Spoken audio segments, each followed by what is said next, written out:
Hey everybody, welcome back to the podcast. This is Brian. I want to finish up with some constitutional man, Paul, what's his name? Carl Miller. This guy knows the Constitution up and back. Now, there's like 5 hours and 12 minutes of this stuff. I've put on sections of it on mine, and you can look on there, and I put sections of the Constitution what he's talking about. So when I do this one, it's a 2-hour video. I'm gonna try and get it all on there. But he goes in sections and shows you how to look it up, how to go to court, what book to look it up, because you're gonna have to cite law too. And once you do that and you learn it, it's easy, and the judge has to go by the Constitution. If the judge does not abide by the Constitution, he could be charged with treason. And you can look what what Carl Miller talks about that. They say that's a hanging offense. So that's why the judges have to follow the Constitution. So learn your Constitution. I'm going to finish this up. We're going to watch the rest of this Carl Miller, and I'm excited. Here we go. Now, we want to get into some serious things. I want to get into this argument about traffic cases. This is the most practical way to deal with traffic cases. When you are pulled over, what is happening? Now you got a policeman. He's conducting discovery. Anything you say can and will be held against you. And if you don't think so, just keep rattling. And it'll all get written down on the ticket. I found that out. Told the officer he'd just been waiting to get this ticket so he can fight it and get it all the way to the Supreme Court. Wrote that word for word right on the ticket. So when these people are with you, you keep your hatch buttoned. And I mean, I'm guilty, I admit it. Sometimes I rattle on. It's been known to happen. So I'm telling you not to do it. You button your hatch. If you say anything, it's yes sir or no sir. What can I do for you? And they always like to say, going a little fast, weren't you? I say, I neither admit nor deny, and I leave you your proofs. Oh, a lawyer. Nah, not a lawyer.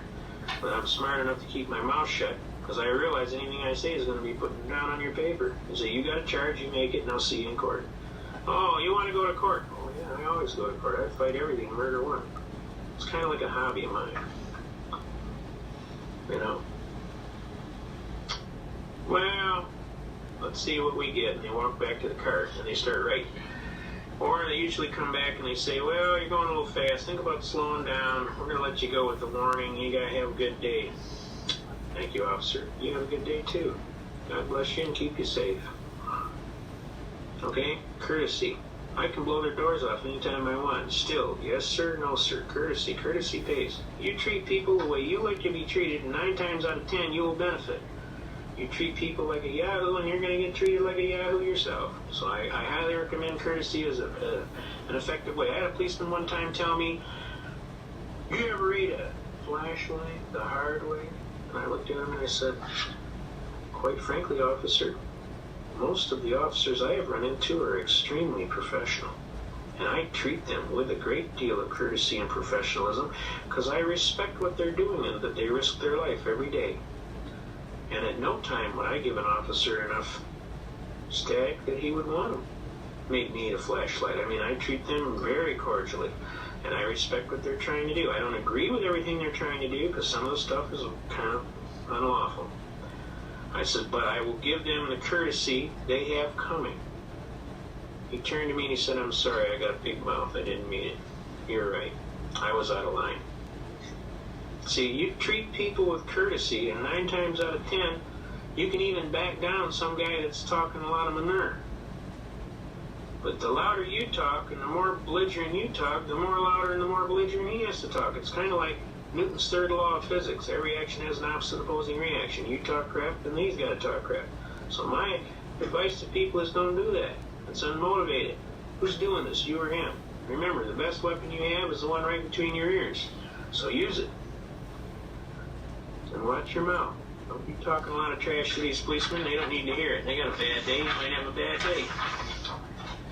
Best thing to do is say yes sir, no sir. And if you got an honest bitch, go ahead. Make my day. Now we've gone past that. You got the ticket. What are you going to do? Well, look on the ticket. See if he signed it. A lot of times they don't sign it. Guess what? If he didn't sign it, there ain't no sworn complaint. How can you defend against a non-sworn complaint? A lot of times the cop doesn't sign the ticket. Look, open your eyes. God gave you a set of eyes. Look. Yeah, this guy didn't sign it today. It says, under penalty of perjury, I attest and certify that this is a true and fair complaint. Well, what happens if you don't sign that? It ain't a complaint. Do you have to sign the ticket when the police officer pulls you over in that situation? Don't they make you sign the ticket? Sometimes they do. If you sign it, put UD 1-207 without prejudice. That's saying that you received the complaint. That's all it's saying. All right? So it's okay to do that? Yeah, but put UD 1-207. It's not an admission of guilt. It just means that you received the complaint. Okay? If you don't sign it, he's going to take you to jail. I realize that it's unconstitutional. Unless you like jail food, I wouldn't do it.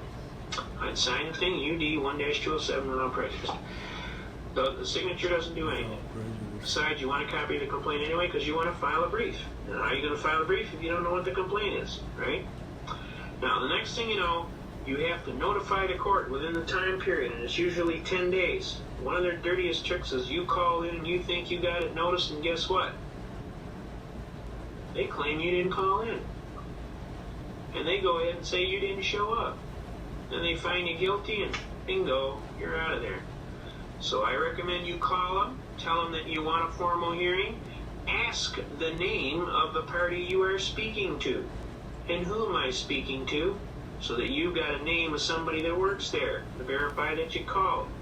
Then immediately or sooner, type up a little notice that says, I, state your full name, do hereby request a formal hearing. Put that in the mail, sent certified mail to them, or run down there and walk right in and get them to set up a hearing. Now, you want a formal hearing. Okay, now, 5 days before that hearing, you are required to serve your papers on opposing counsel. If you don't do it in a timely fashion, Michigan General Court Rule will sock it to you and you will not be able to enter your briefs. Now, sometimes you can get away with it at the last minute, handing it to them and they won't say nothing. But if they want to hammer you, they can use the 5-day court rule. I have used it effectively several times. Now, you look at what it says on the complaint, whatever it says MCLA, whatever you violated, and you go down and you go to the law library, you look up Michigan Miles Laws Act, you look up exactly what they say, and then you enter a defense. I neither admit nor deny, and I leave you to your strictest proofs in a competent court of original jurisdiction. But before we go that, depending on how you want to play, and there's several ways you can go. If you want to be the hardest nosed that you can be, you walk into court and don't send no paper. And as soon as they call a case, you, as expediently as possible, you move to the forum up there in the front. You say in a loud and clear voice, "Ready, Your Honor." You state your full name. I'm giving my appearance before the court in propria persona, which means in your own proper person. In this state, it's pursuant to Article 1, Section 13. I've appointed myself my own attorney, and I'm ready to proceed with my administrative and procedural matters. And at this time, Your Honor, may it please the court, I motion for dismissal with prejudice, failure to state a cause of action for which relief can be granted. And all of a sudden, the cop will go, especially if you wear an army jacket and you look like you're 3 sheets in the wind. The cop will lean back and go, "Oh crap, we're going to get sued. I didn't know the guy was a lawyer." And then he'll start talking to the prosecutor, and the prosecutor will go, "Turkey, you brought me one of them kind. I'm going to get killed, and you're going to sit here and pay for it, I promise you." And then what happens is, out of your mouth, you tell the judge in the most clearest and expedient language, "Your Honor, may it please the court, is this a court of law or is this a court of equity?" He will immediately sound off with, "There's no equity here," just like he got hit in the knee with a hammer and his leg jumped. And just that fast. It'll happen that fast. Because he thinks there's no lawsuit here, therefore there's no equity. See, the judges don't even understand what happened with this shift of 1963 where they moved these courts together. So you got to find out what hat the judge is wearing. Is he wearing a criminal hat or is he wearing the civil hat? So you have a right to ask. So you judge this court of law or is this court of equity? He goes, "There's no equity here." Now we just did this in a beautiful case. This little gal, she couldn't have been 80 pounds soaking wet. This cop was about 6'2", about 320, big heavy duty state trooper. She walks in, "Your Honor, I am representing myself as my own counsel. I would like to proceed with my administrative and procedural matters, but before we go, I have a declaratory ruling, sir. Could I ask you a question? She goes, oh, sure, honey, go ahead. He says, but you understand, only a fool stands as his own attorney. She says, that may be, sir, but I'm the best person that knows the facts in my case, and I think I have a chance. I'd like to try. Is that okay? No problem. Yeah, right. Is this a court of law, or is this a court of equity? The judge immediately, there's no equity here.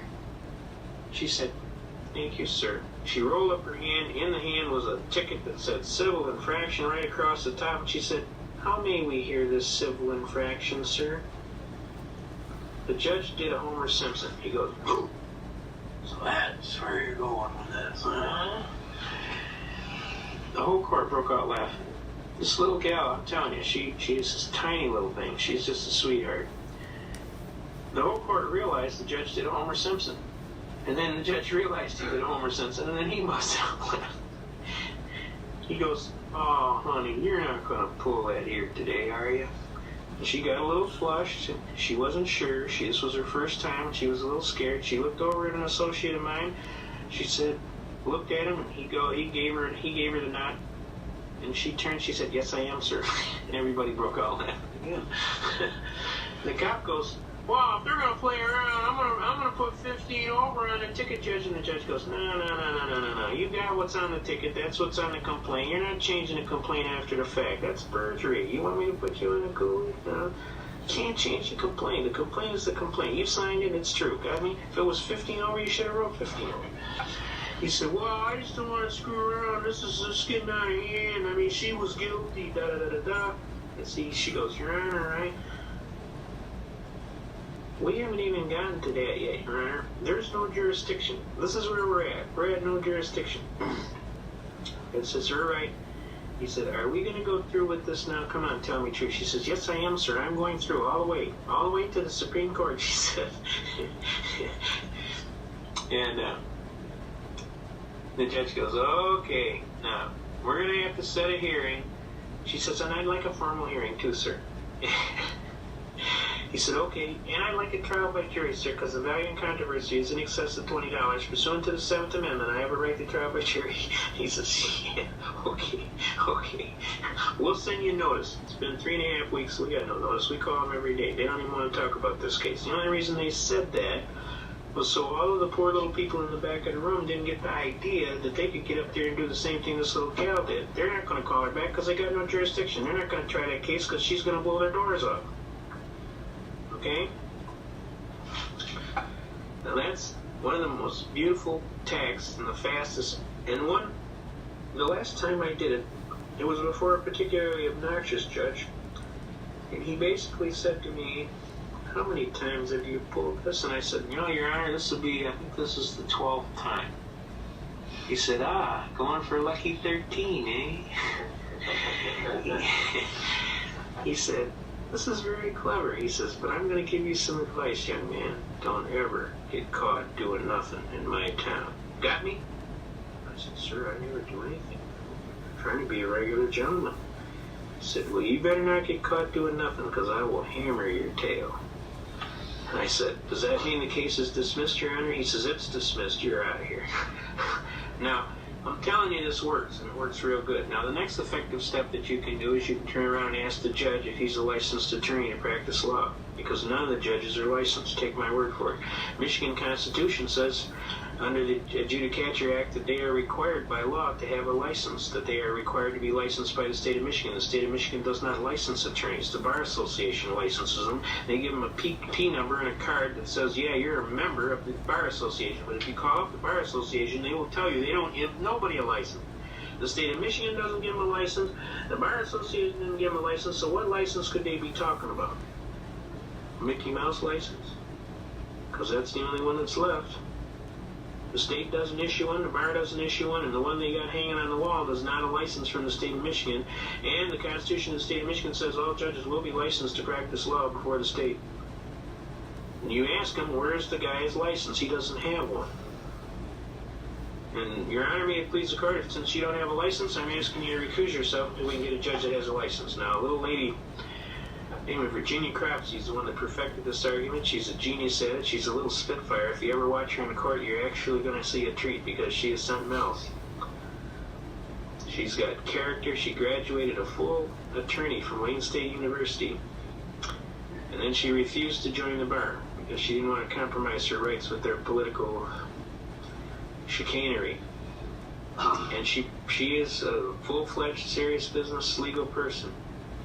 And to hear her work in court is absolutely like listening to Stradivari work the violin.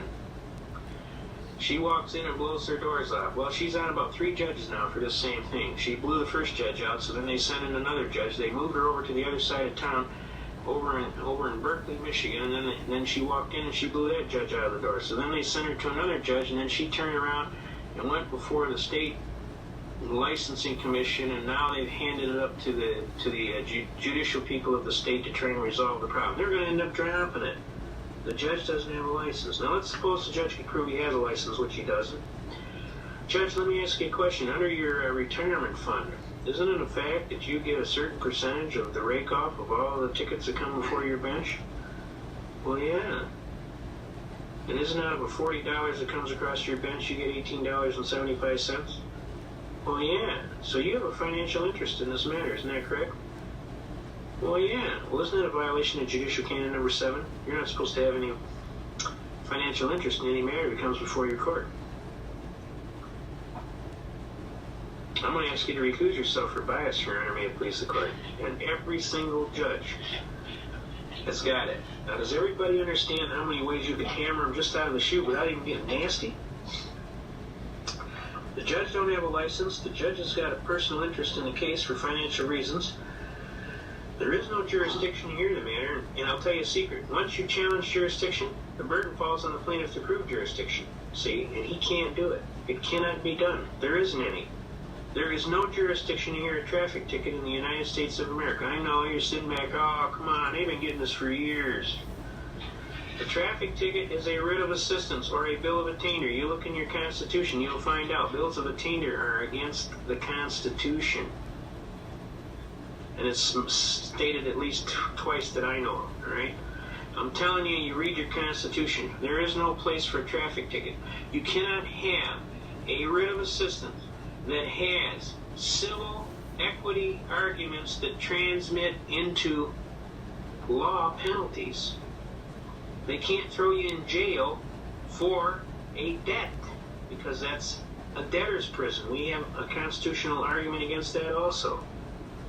So how do they do it? Because they wants to, and because you don't know any better. That's how they do it. What if they have a court? If they say it's a court of equity?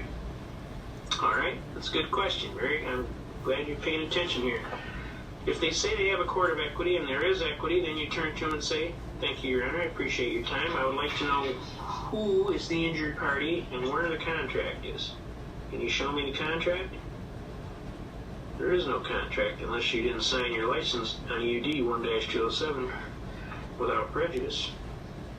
Where is the contract? It's when you sign for that license. So don't sign for that license unless you put UD 1-207 without prejudice, UCC 1-207. Now, they can't produce the contract, and if they could produce the contract, you've exercised your waiver under the contract not to give up your constitutional rights to travel freely and unencumbered, right? And let me ask you this, can you enter into an unconstitutional contract? Not lawfully. The contract is voidable for not lawful performance. It has to be a lawful contract for you to enter into it. All right, now the next thing, who's the injured party? Who got injured? Show me, Judge. The parking meter out there? Another neat trick that I like to do, especially in speeding tickets, is I like to confront my accuser. I always like to call a black box that accused me of speeding to the stand, and the judge always gets upset. And I tell him, well, Your Honor, I said, I've been asking this policeman here for 3 hours how the black box that he's been playing with works, and he can't tell me. And we've been through the whole stationary mobile radar manual from Macomb County Community College Law Enforcement Academy, and I've asked him every question, and I don't know how he passed his second-class radio operator's license because he doesn't know how the damn thing works, period. He doesn't even know how to set up the test to properly test the thing in all environments. I said, on top of that, I said, he is not the witness. He is nothing but a hearsay witness. And his testimony is inadmissible in any court in the land because you can't have hearsay. He says, what the hell are you talking about? I said, he did not actually accuse me. That black box with flashing lights on it and little beepers accused me. I said, now if I had a black box in here with little lights on it and making noises and accusing and saying, he didn't speed, he didn't speed, he didn't speed, we know how far that'd go, right through their window, Judge. You can throw it right out through that window. But you let this guy bring his idiot box in with flashing lights and beepers on it, and his thing is exactly by the book and admissible in court.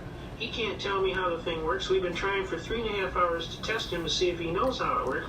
He couldn't pass that test to save his life, and the bottom line is, I still don't think the damn thing works. And personally, I want to call up to the stand to confront my accuser. Under Article 1, Section 13, Paragraph 5, I got a right to confront my accuser, and I like to confront my accuser, and I'm serving a subpoena. A subpoena deuces take 'em, which means bring your books and records too. He goes, that's pretty clever. I says, not only that, Your Honor, he's arguing apples and oranges. See, I got a speedometer in my car, and it might be plus or minus 12 miles an hour on a factory-made one. A handmade one is plus or minus 6 miles an hour. I said, and mine's got a little needle on it, and it works off a little cable that goes in the transmission, it runs off a little gear. I says, it doesn't have 4 decimal places, and it doesn't do space logic and all this other stuff and shoot out a mile ahead and tell me how fast the telephone poles are flying by.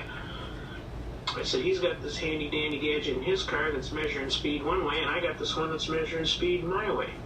So how could I be guilty to the extent that his is talking about, because I don't have one of them in my car? You see the apples and the oranges here, Judge? It's not really a fair test, is it? He goes, that's a pretty good argument you got there. He says, I'll tell you what we're going to do. You've cost my court enough for the day. I'm going to dismiss the case. What do you think of that? I said, fine by me, Your Honor. But before we do, I have one more bitch, Your Honor. He says, bitch, what's that? I says, you see that police officer there? I have a great deal of respect for that police officer. And I don't like to see that police officer get injured in any capacity. I personally feel that police officer sitting in that vehicle all day, for 8 hours a day, getting bombarded by high-energy microwave energy is an insult to that police officer's life, to his family. I personally feel for that police officer. I wonder why these guys are so irritable and why they don't want to eat no food and they don't want to jump the old lady when they go home. And I says, I understand why. It's because they're being bombarded by this high-energy microwave.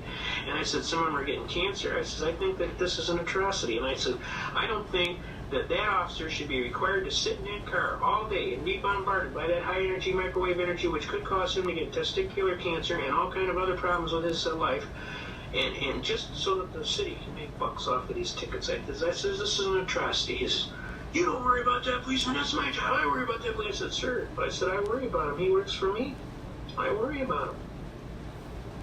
I says, now I've personally run tests on this thing where we took a microwave leak detector right from Radio Shack, which you use to detect the microwave leaks on your radio range at home. And I said, we went over by the radar car, he flipped the switch on, and that thing went in the red. So I know them guys are being bombarded by high-energy microwave energy, and I know that if I had a microwave energy oven at home that was leaking that bad, it'd go in the trash. You understand? Because of the dangerous, hazardous energy that is being given off by the thing. I says, now you ask my police officer here, my friend in the community that's going to protect me, to put a risk of cancer or something like that on his body. I says, I think that's absolutely un-American, and I'm protesting. He said, well, I'll take it under consideration. I said, and I thank you for your concern for our police officer. I said, that's all right, Your Honor. I was trying to be a good citizen. So we walked out of the courtroom, that cop came alongside of me and he says, I ain't never turning that damn thing on again. What do you bet that thing go everywhere? Now that's psychological warfare, folks. That's how it works. And I was right, and I was honestly trying to help him. But he told me he ain't never turning that damn thing on again. Now this happened about 1985. Now they've been publishing in the news just in the last year. You're hearing about all these cops that are coming up with cancer from all kind of various things. Well, this is why, folks, because they're being bombarded by these high-energy radar guns. If I was a policeman, I wouldn't turn that thing on for nothing. I'd cut the wire on the thing. I'm not turning it on. What do you think of that? I'll write a ticket, I'll look in the speedometer, and I'll see how fast the guy's going. If he's going fast, I'll give him a ticket. But I'm not turning that thing on. Just so I can have my hair fall out, get a chemotherapy treatment. I don't need that kind of stuff, you understand? I told the judge, I says, you got any kind of idea what kind of power is coming off the end of the antenna on that gun? I said, for every inch that it goes past the windshield, the power curve is squaring itself. Now it's reaching out 1/4 of a mile. You got any kind of idea how much power is coming off the end of that antenna? I said, that poor guy is being bombarded with high energy microwave energy. I don't think it's right. So anyway, it got dismissed, and psychological warfare worked, and most of the cops in my area don't even have that thing on anymore, because I notice when you go by on my radar detector, it doesn't even go off. So I know that it's effective. Now that's psychological warfare. It's a combination of honesty, and basically I do care about the police officers. I don't want them to be in danger. There are good police officers out there. They have a right to work and have a safe job just like anybody else. Any more than I was upset with them when they dumped Agent Orange on us when we were in Vietnam. I mean, it's illogical, okay? Now, the bottom line is a lot of things are going on out here, and you have to be cognizant of what's going on. And you have to be cognizant of your rights. And you have to be willing to take the necessary and appropriate action. And you can have some fun at it. I like an elder gentleman who's one of my mentors, Eustace Mullins. He says, if you're not having fun, you're not doing it right. He says, I'll submit a brief, and then he'll send it back to me, and he'll tell me all the things that are wrong with it, and I'll fix it, and I'll send it right back to him, and I'll add a few more things in there, and he'll get all mad that I fixed it, and then he'll send me back a thing telling me he doesn't agree with it, and I'll send him back an answer telling me that's too bad, because that's the law. Now, you can have a lot of fun doing this. Another neat thing you can do is go down and sit in courts. I highly recommend ladies or gentlemen that don't have anything to do for an afternoon, retirees especially, get your best gal or your best girlfriend or boyfriend, whatever it is, take two of you. Safety in numbers, take two of you. Dress in your best suit and what have you, tie or best skirt and what have you. Go down and sit in the court and take a legal pad, just two of you, and sit there for the day. In the left, you want to sit in the left rear side, the last pew in the left rear side. And just sit there and do not smile. They'll think you're from the Judicial Tenure Commission. You ought to see what happens. It's great. Everybody gets read their rights. Everybody gets treated like a human creature. It's absolutely uplifting. The judge will stop what he's doing and ask you, we're not here for anything serious today, are we? And I'll say, no, sir, Your Honor. I'm just casually observing. You go, no. Why are we here today? Sir, we were just in the area. We heard that you were a real good judge, and we wanted to see you in action. My associate was driving in the area, and we stopped by to see you. He says, that fish smells awful loosely wrapped to me. Now, you tell me why you're here right now. Honest to God, sir, we're just casually observing. Okay, all lawyers in my chambers. Shuts the court down, goes in his chambers. Now, look. They start trying cases in the chambers, and they started trying them in the hallway, and they were on the other side of the clerk's office at the other end of the hallway. Then they come back, and then the little gal from the prosecutor goes on. She says, what's with the nerve patrol? The judge gave her a look that would kill. Don't you do it today, honey. You keep that mouth zipped. These guys are from the Tenure Commission. We don't want no problems with the state. You button that hatch. I mean, you can have a lot of fun. My associate was just absolutely almost in tears. He could keep his straight face no longer. So I said, all right, we're leaving. We got out. He laughed all the way down to the car. Laughed all the way down Rochester Road to the Expressway. He said, that's the most fun I had in my life, just sitting there in that day. And everybody was getting off. Guys were getting sentences canceled. Guys were getting out of jail. One guy had $2,500 worth of fines, and they got reduced to $124 and 5 days served. It was $240, and it was going to be 10 days in jail, but the judge turned to me and winked. He says, I can't throw him in jail for a civil infraction. I knew that. So, this is the last offer I'm going to give you, young man. It's going to be $124 and 5 days served. Does that sound good to you? The lawyer turns to me and says, you better take this. This is the best deal you're ever going to get. So I'm telling you, you can be effective as citizens. When you hear them bring up the right constitutional issues, you pop off, you sound off. Tell them, hey, this is America. Last time I heard we got an American flag on a pole out there. Last time I heard we got a constitution, and by God, we're going to keep it forever. Forever. Anybody got a problem with that? Okay? All right, when I go to court, I always take all my Lucky Charms with me, and I was one of the fellows that served with the infamous Apache Troop, 1st Squadron, 9th Air Cavalry. We were the fellas that were in the movie Apocalypse Now, where they told you, I love the smell of napalm in the morning, and that gentleman was exactly like that. This book is done about the Apache headhunters by a Cobra gunship pilot by the name of Jerome Boyle, who we used to call Dirty Harry, because he looked just like Dirty Harry. make my day. He used to have that painted on the side of his aircraft along with Pinball Wizard and a few other things. This is a phenomenal book about a story of serious Americans. This is a Cobra pilot, Jerry Boyle's own story. A former policeman arrived in Vietnam in March of '70. He went from being a FNG, which I can't tell you what that is in a church, but it's bad, to a combat vet in just 2 months, whether rescuing downed crews, flying fiery combat missions during the invasion of Cambodia, or being shot down himself. Boyle saw war quickly turn from a scary game of bullets, rockets, and grenades to a terrifying race against death, where just split seconds could turn a scene of breathtaking beauty into one of stark, absolute terror. He witnessed men risk their lives daily to save others, and he heard the dreaded call, taking fire, taking fire. They were too often a fellow pilot's very last words before his chopper became an inferno. Boyle learned real fast that there weren't a lot of going-home parties for Apache troops pilots. And when you listen to some of this stuff, this is a Cobra pilot's life and death experiences in Vietnam's legendary Apache troop, 1st of the 9th Air Cavalry. This pilot was the recipient of, he was a California native and former policeman of Ventura, California. Among the medals and decorations awarded to him for his service, and this was kind of typical of most of the people in this outfit: Silver Star, 3 Distinguished Flying Crosses, 5 Bronze Stars, 2 Army Commendation Medals for Valor. He now works as a pilot who flies in support of offshore operations. He lives in Oahu, California with his wife Andrea of 20 years. And to read some of the stuff about this is absolutely phenomenal.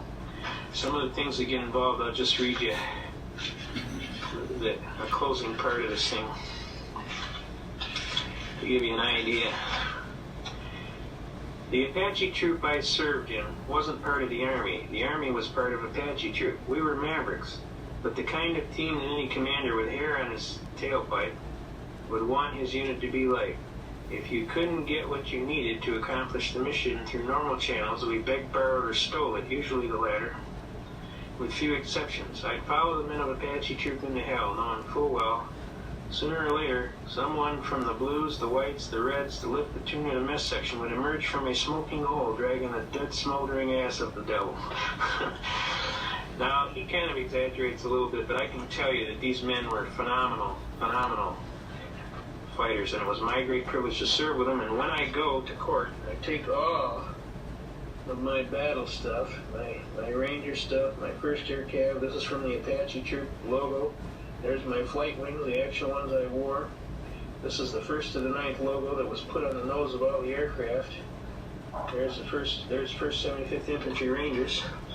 I have my Duty Honor Country coin from the MacArthur group of people. It's a special group of people that defend the Constitution. It's a silver coin that's given as a serious defender group memento. This is MacArthur, and it's solid silver. Then I got all my Ranger jump stuff. I put that in there. I take my strike like lightning, sound like thunder, all my Ranger stuff that when I was in the Rangers. And I take my 1st Air Cavalry when I was in Cambodia, because I was with these boys in Cambodia and Loc Ninh. My Apache troop. That's right off of our shoulder patches from the Apache troop, the original one. I was with take my Detroit Judo Club. This is a patch they give you for running 50 miles to save your life. You got a certain time to do it in. They give you a bootlace and a pocket knife, and if you get caught, they put you in a POW camp, treat you like a prisoner. So it's like you got 12 hours to run 50 miles, or you go to the POW compound and they treat you like a POW. They hung my buddy up in a pit full of poisonous snakes upside down for about a day or two. And then this is my other patches that I wear from Vietnam and Special Operations Group. I flew in support of Bogrites in Cambodia. We used to deliver their supplies. I got my Ranger belt buckle. All these are mementos of a program. My Bronze Star medal. I have 33 of these air medals. I got 5 of these Bronze Stars. I got a Distinguished Flying Cross, Vietnamese Cross of Gallantry, 33 air medals. Shot down 4 times, left for dead twice. Walked out of Cambodia with 2 regiments on my tail feathers. This is the SOG Special Operations Group, MACV, that we flew in support of Bogrites in Cambodia, in the Cambodian operation. I was one of the special air crews that was selected personally to fly the infamous Marine sniper in Laos to shoot that general at 800 yards. I was one of the guys that flew him in. And we wear the wings of eagles. We support the National Rifle Association totally. You know, we ain't fooling around. We want our Constitution. We want our Second Amendment. I am a member of Vietnam Veterans. And basically, when I go to court, I put all my Lucky Charms in my pocket. It kind of drives them nuts down at the courthouse. I also have my flag. I always take my flag with me. And I have my Vietnam Veterans belt buckles and my De Oppresso Libre, which means the liberator of an oppression, from the special forces that was given to me by the boys over there for helping them, you know. So all this goes in my pockets. When I go to court, my Lucky Charms, I call them, and it's a little heavy. And it's like, when I go for memory of those fine soldiers. And some of the things, I'd rather be killing communists. That's one of the mottos of the paratroopers from the Charlie Company Ranger Company. Charlie Company Rangers was the boys that supported that paratroop, that Marine sniper that shot him. That shot that general at 800 yards. So I'm a soldier. I've been a soldier. I believe in the things that the soldiers have done. I've seen a lot of good soldiers pay the maximum price. I personally held them in my arms, and I've listened to their last words. Tell my mother, tell my wife, tell my family I love them. And to me, the Constitution is a very serious document, and we defend it to the death. We do not fool around when it comes to the Constitution. I've been doing it for 25 years. I am a graduate of the Project Blue Book, the special project. I also take my harmonica. I have a harmonica. What was the special Project Blue? Blue Book is where they pull their soldiers aside and taught you the Constitution. And I always take my harmonica and I give them hell. Give them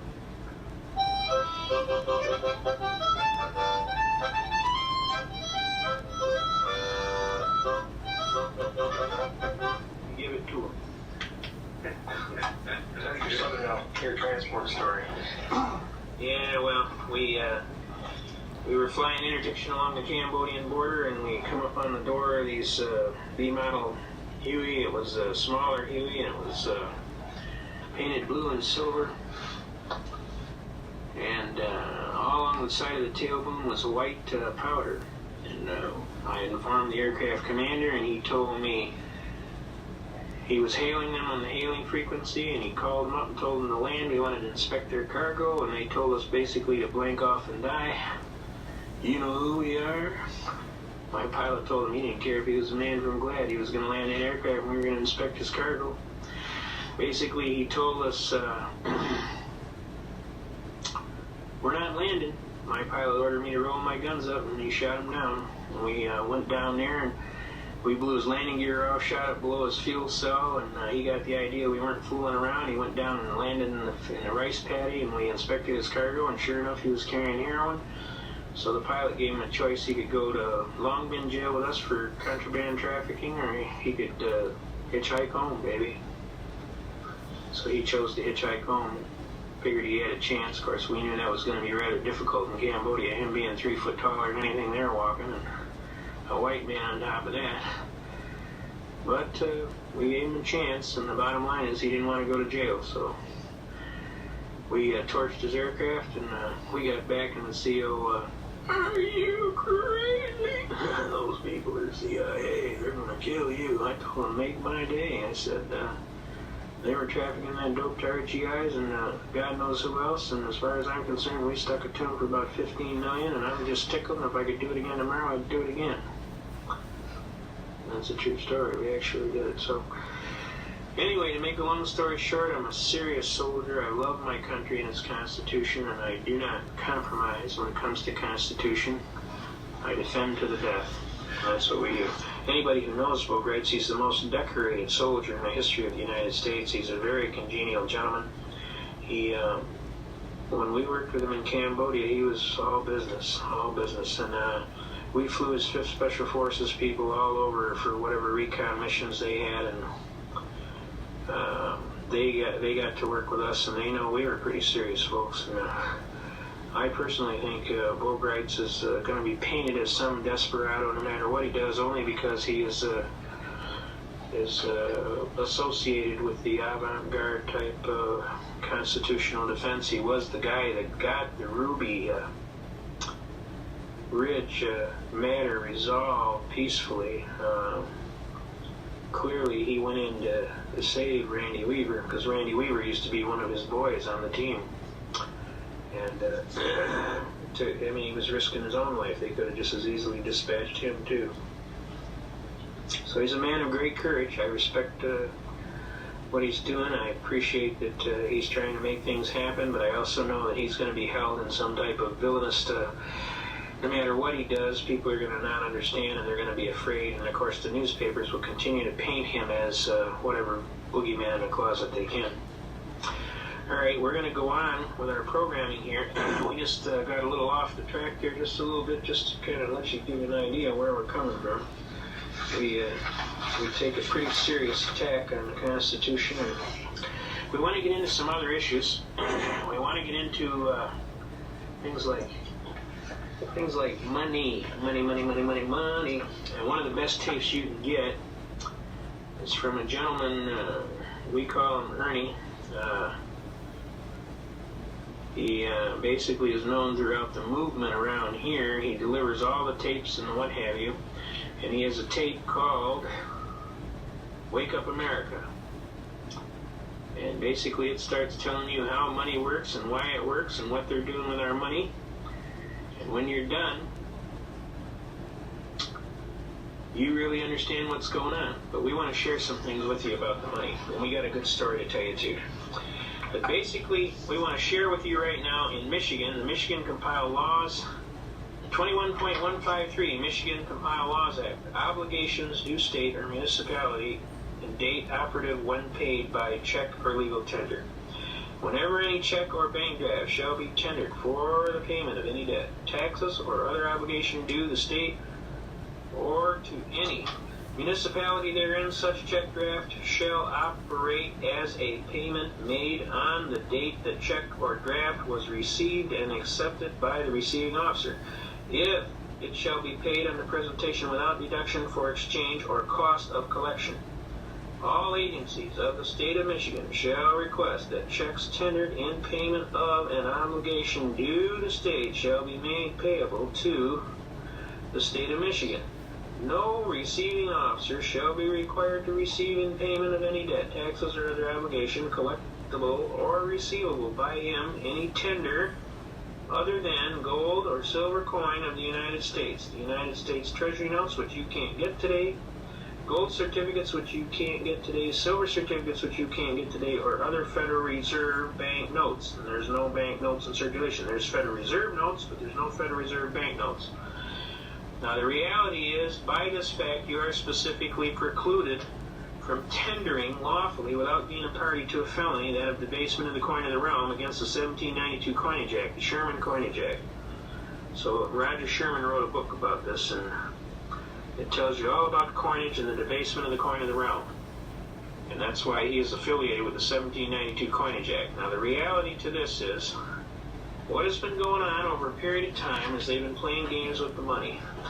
As we can see right here, we have right here a silver certificate. This certifies that there is on deposit in the Treasury of the United States $1, right, of silver, all right? $1 in silver payable to the bearer on demand. Now, we had a little time we got together. We had some of these notes. We had some gold certificate notes. Also, we got one here that says, United States note, the United States of America. Now notice the difference here, folks. This one just says this note is legal tender for all debts public and private, but we know that that's a lie because Article 1, Section 10 of the Constitution says nothing but gold and silver coins shall be made a tender in payment of debt. Now this is going to bring up a real interesting case that we got here.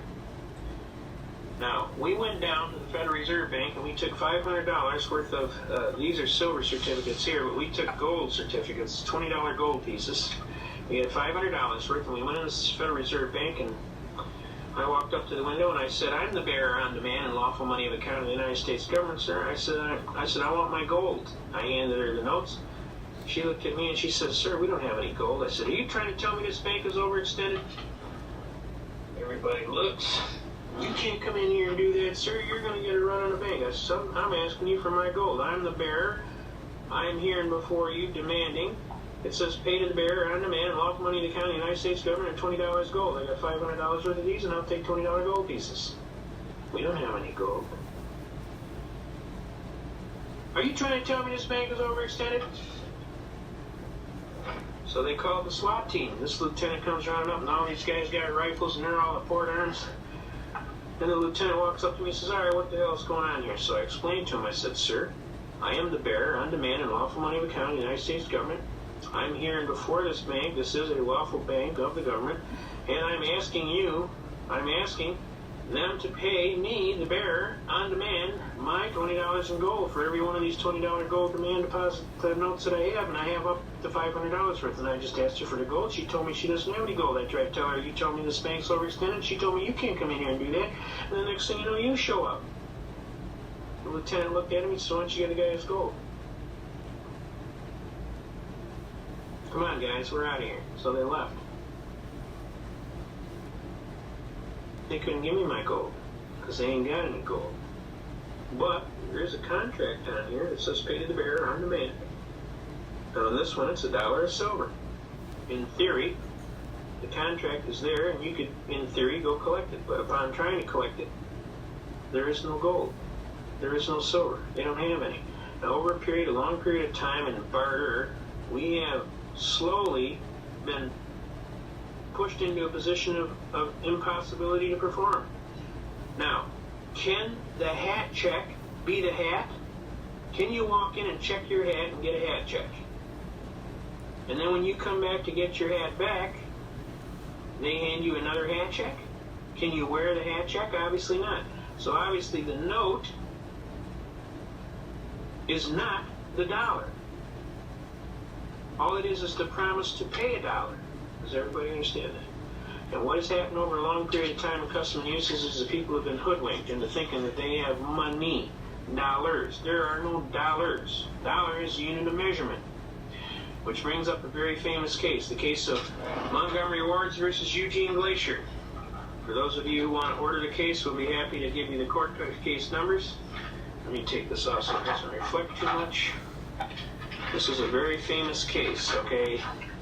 The docket number is 82-002087. This is before the Honorable District Court of 52nd 3rd District Court. The judge of the record was the Honorable James P. Sheehy. Okay? Now, I'll give you a little synopsis of this case. What happened in this case? Did everybody get the court number first, though? 82-002087. All right, now, what happened in this case, to make a long story short, this gentleman's wife got a little mad at him and decided to take his credit card and go out and charge to Montgomery Wards from the front door to the back door, and he ran up quite a large sum of debt. The matter got, of course, Montgomery Wards wasn't going to take it back.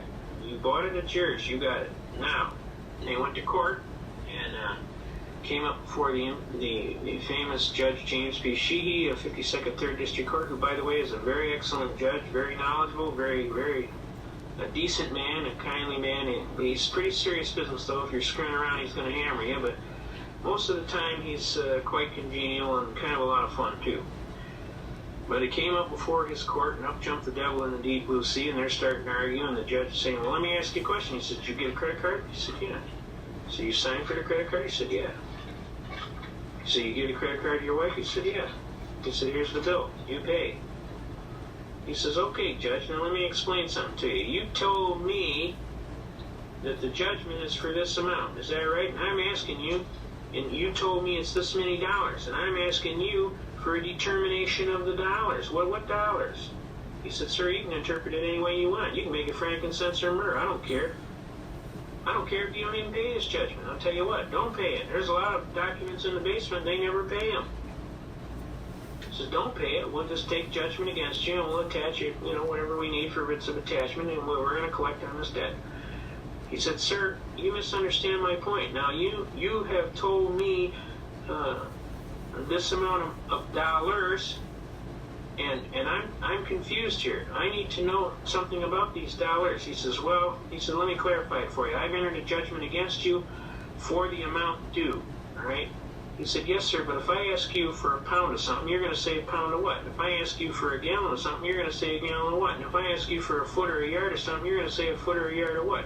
Now you're coming to me and telling me dollars, and I'm asking you dollars of what? Because dollar is a unit of measurement. He said, you can make it anything you want. Tell you what, make it coffee beans. Now at that instant, the Montgomery Ward's attorney came to a half rise, and he went, Your Honor, there was 40 of us plus in the court, and we sat there, and all we could do was go, because we realized instantly what this judge had just did. He had made a determination of the substance of the money of account of the United States government pursuant to coffee beans. With great courage, the Honorable Judge James P. Sheehy had made a determination that the substance of the money of account of the United States government was coffee beans. That's what we told the Wall Street Journal and all the newspapers and television stations that would listen. He was most upset about that. Instantly, the judge looked across the room. We're all sitting with our jaw on the ground. And he leaned back in his chair, flipped his pencil in the air, and he said, S with a hit on the record. He realized that a landmark Michigan court decision had occurred. He realized that Montgomery Ward's wasn't going to say nothing. Because they won. They ain't going to appeal. They won. What are they going to appeal? You won. You won. You won. You won. It's nothing to appeal. We weren't going to appeal because we won too. We got the judge to make a determination that the substance of the money of account of the United States government was coffee beans.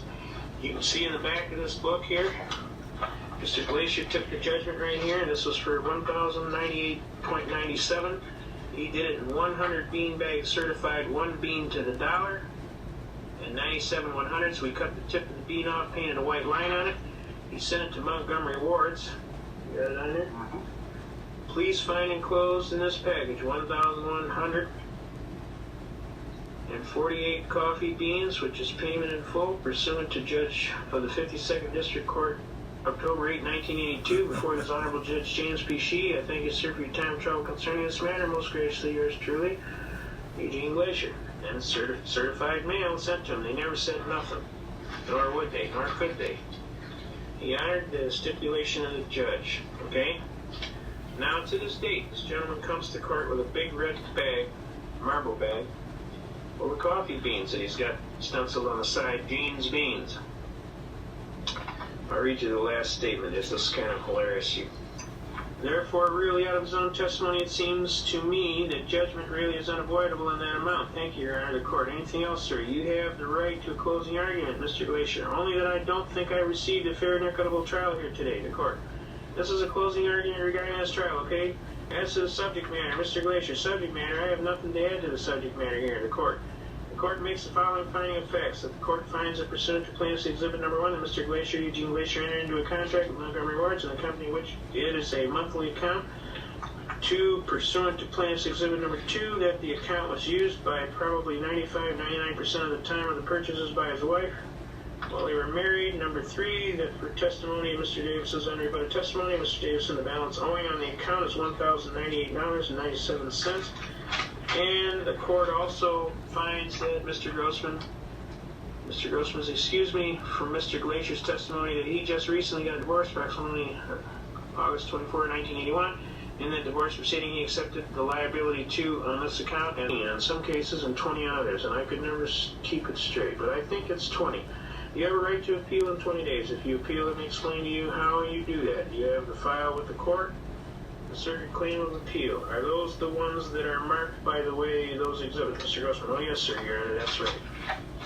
The court. We better keep those. You can give him a copy of the other ones. By the way, you can file a claim of appeal with a circuit court in this court. You also make a request to the court stenographer for a copy of the record. A copy of the record must file within a certain amount of time. that you can tell you must file, as I say, a claim of appeal, and then you have a certain number of days after that to file your appeal. Okay, claim of appeal is nothing more than a little form. I hereby claim appeal. Okay, so but the court clerks can give you more information. But if you don't file an appeal within 20 days, you've lost your right for an appeal. Any other questions before the court recess? I'd still like to have a motion for a more definite statement. Dollars of what? Do I owe the court dollars of what? The court has made it. Now this is after he had already told them dollars of what before, and the judge told him frankincense and myrrh, and then he kept hammering away at this dollars of what, and the court lost its cool. The court has made a judgment of $1,098.97, and however you interpret that, sir, if you want that in coffee beans, that's okay with me. Really? Okay, thank you much. And at that point, we all went, oh. And he went, O-S with a hit. He realized he threw his pencil up in the air. Now this is a magnificent case and an example. And to this day, this gentleman still pays court judgments with coffee beans. And if it's a viable case, you can use the case as a reference. It's a landmark Michigan court decision. We use it thoroughly. Okay? Now, to make a long story short, Article 1, Section 10 of the Constitution is clear and specific. It says nothing but gold and silver coin shall be made a tender in payment of debt. We got Article 1, Section 10 right here.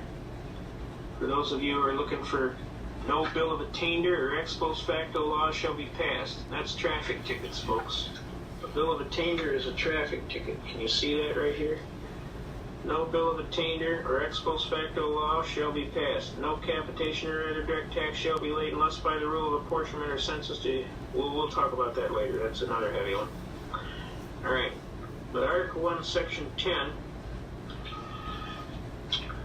is basically no state shall make anything but gold and silver coin a tender in payment of debt. All right, here we go.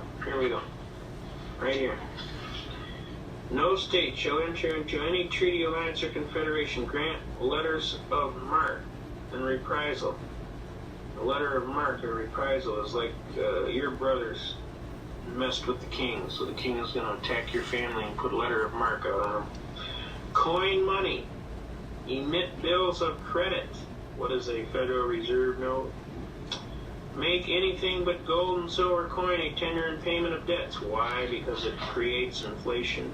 You got to understand that paper money, if you can't redeem every piece of paper in a society, the amount that you can't redeem is inflation or credit. Credit is inflation, right? Pass any bill of attainder, huh? What is a bill of attainder? Again, a traffic ticket, ex post facto law, or a law impairing the obligation of contracts or grant any title of nobility. When they give these guys these gun permits because they got $3,000 in their pocket and they're a rich businessman, isn't that a title of nobility? Because they get more rights. They're more politically correct than you. They have rights, you see? I mean, they violate so many things, it's not funny.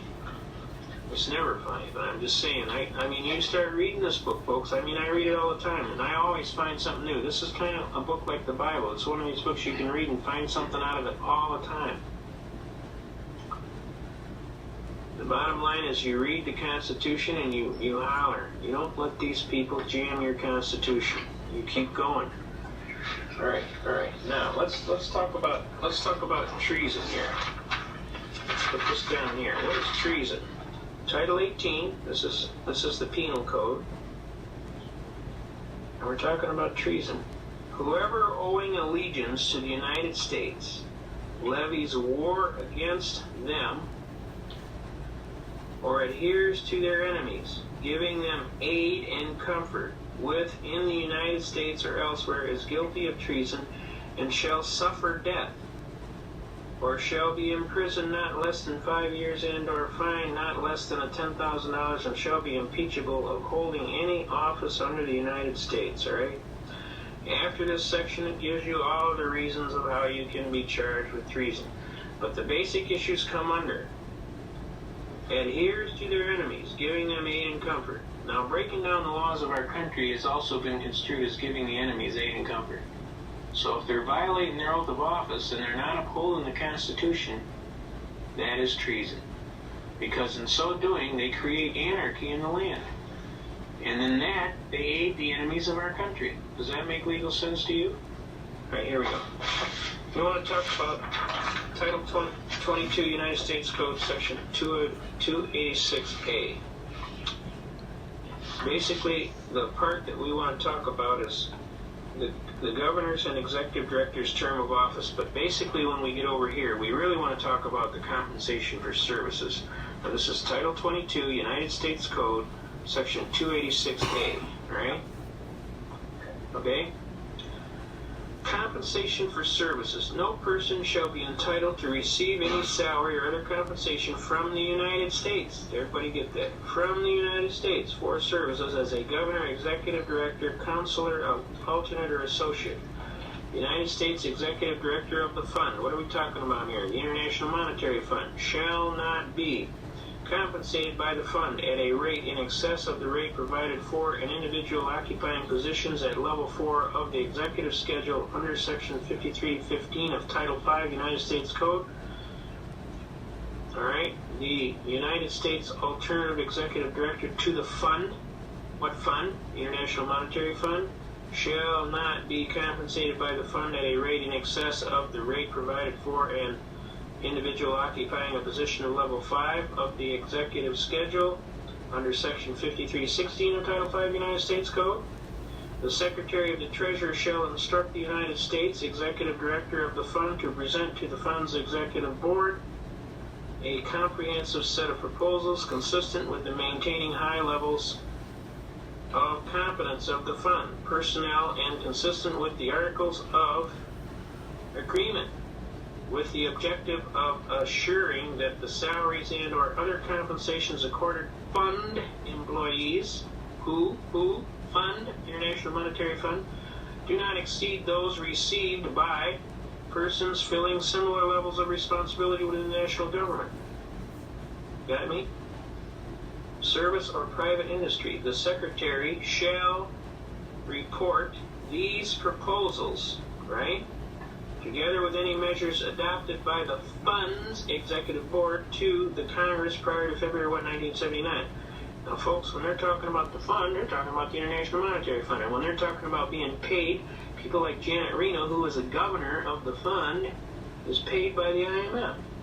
And who are they talking about? The Secretary of Treasury shall instruct who? Now, these people are paid by another government to our people. That is a violation of our laws. You understand? I mean, if they catch a congressman on the take, what happens? He's out of there. Why? Because it's considered to be unethical activity. Yet this foreign operating program, this International Monetary Fund, is paying our officers as executive officers. Whose interest do they serve? Do they serve the United States or do they serve the funds? Does that make sense to you? Okay. To me, this is an act of sedition or treason. The bottom line is they are not operating in the best interest of the United States of America. They are operating in their interest. And they are paid by a foreign power. And how can they sit in an office of government in the United States of America paid by a foreign power? It's inconceivable that this is going on. Now, we want to find out. Now, here we go, folks. This is the Bretton Woods Agreement Act. And this is the Agreement Act that created this problem with this Title 22 United States Code Section 286. Okay. This is heavy duty, folks. So remember I showed you about treason. Okay. No person shall be entitled to receive any salary or other compensation from the United States for services as a government executive director, counselor, alternate, or associate, right? Congress by law authorizes such action. Neither the President nor any person or agency shall, on behalf of the United States, request or consent to any change in the quota of the United States under Article 3, Section 2, the Articles of Agreement of the Fund. The Fund, the International Monetary Fund. All right, let's pull it up here. All right, they're talking about dollar under paragraph 6. Okay, that's not what I want. let's see, make any loan to the fund or bank, approve the establishment of any additional trust fund for the special benefit of the single member or of a particular segment of membership of the fund. All right, let's see. In order to carry out the purposes of the decisions of January 1962 of the executive directors of the International Monetary Fund, the Secretary of the Treasury is authorized to make loans not to exceed looks like billion. Yeah. Outstanding at any one time to the fund. If it sounds like I'm hammering on that fund, that's because I am. Under Article 7, Section 1, subparagraph I of the Articles of Agreement of the Fund, they set this thing up. The Secretary of the Treasury, with the approval of the President, directly or through such agencies as he may designate, is authorized for the account of the fund established in this section to deal in gold and foreign exchange and such other instruments of credit and securities as he may deem necessary to the consistent with United States obligations in the International Monetary Fund. The Secretary of the Treasury shall annually make a report on the operation of the fund to the President and to the Congress. That makes the Secretary of Treasury what? An officer of the fund. Okay? The Secretary of Treasury, yeah, he is guilty. The Secretary of Treasury is authorized to issue gold certificates in such form and in such denomination as he may determine against any gold held by the United States Treasury. The amount of gold certificates issued and or outstanding shall at no time exceed the value at the legal standard provided in Section 2 of Par Value Modification Act 31, United States Code 449, on the date of enactment of this amendment of the gold so held against gold certificates. There aren't any gold certificates. Alright, the amendment made by sections 2, 3, 4, 5, 6, and 7 of this act shall become effective upon entry into the force of the amendments approved in the resolution numbered 31-4 of the Board of Governors of the Fund. Now this is called the Brentwood's Agreement Act, folks. And this is what set up Title 22 United States Code, Section 286A, which says that these officers are paid out of the fund. They're not paid as United States employees. Capiche? Is there any doubt in your mind now who gets paid where? We don't pay them. They're paid by somebody else, the fund. Who is the fund? All of those rich guys that are sitting over in Europe that are trying to control our country. Alright? Now, also, we want to show them this. These concurrent resolutions here expressing the sense of the Congress regarding the need for the President to seek the Senators' advice and consent to ratification of the United Nations Convention on the Rights of the Child. John Conyers is in on this. He's one of our guys, too. Okay? Now, the bottom line is, they're setting standards, all right? And on these standards, whereas it is estimated that every night in the United States at least 100,000 children go to sleep homeless. Whereas, they make all these allegations. Wherein the United States has the world's largest gross national product, yet American children rank below the top 15 nations in regard to the health and well-being. Whereas in 1989, the infant mortality rate for the United States ranked 19th in the world, being Singapore or Spain. They make all these allegations about the United States, and the National Commission on Children has declared that every child in America needs an excellent education, yet approximately 40% of the nation's children are at risk of school failure. They go on and on. Whereas the United States, 2,600,000 children were reported to be abused and neglected in 91. This is ridiculous. Whereas it's estimated that 1,800,000 teenagers were victims of violent crime.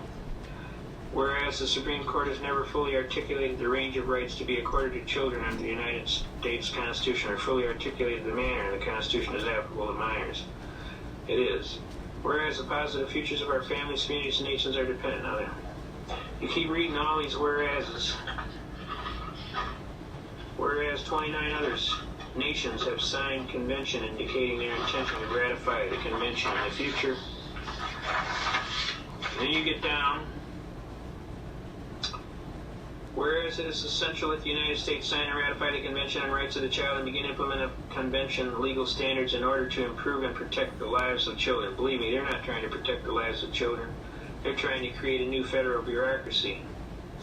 Whereas at the World Summit of Children in September such and such to sign the World Declaration of Survival, Protection, and Development of Children, which would include commitment to work and promote earliest possible ratification and implementation under the United Nations and Conventions of the Right of the Child. Whereas the House of Representatives passed a resolution in the 101st Congress urging the President to seek consent of the Senate to ratification of the Convention of the Rights of the Child. But such action having not occurred, it is necessary that the Congress implore the President to take action on the Convention now. And now they want to push it. Alright? Now you gotta understand, folks, they're not doing this for the children, believe me. They're doing it because they want to create some new kind of problem. Children tomorrow, I apologize to you on behalf of those in my time for the things we didn't do. We didn't stop the tyrants so your fate could be prevented. We watched them steal our freedom, but our silence we consented. We didn't choose to circumvent the doom you've not escaped, while the Bill of Rights was murdered and the Constitution raped. Some of us were lazy and too busy, others too afraid to think about our children, the ones we have betrayed. We say we were too busy to be concerned or care, to try to ease the burden of the chains we've made you wear. A debt of 17 trillion, more money than exists, because we failed to heed God's call of usury resists. We could have been good shepherds when the wolf got in the fold, yet watch the flame of freedom die, which leaves you in the cold. We changed our great republic, which was forged in blood for liberty, to a socialist welfare state which we call democracy. I'm sorry we were so timid, betrayed by a selfish generation. We left yet a remnant of a free and prosperous nation. I'm sorry for our action, like sheep we have behaved.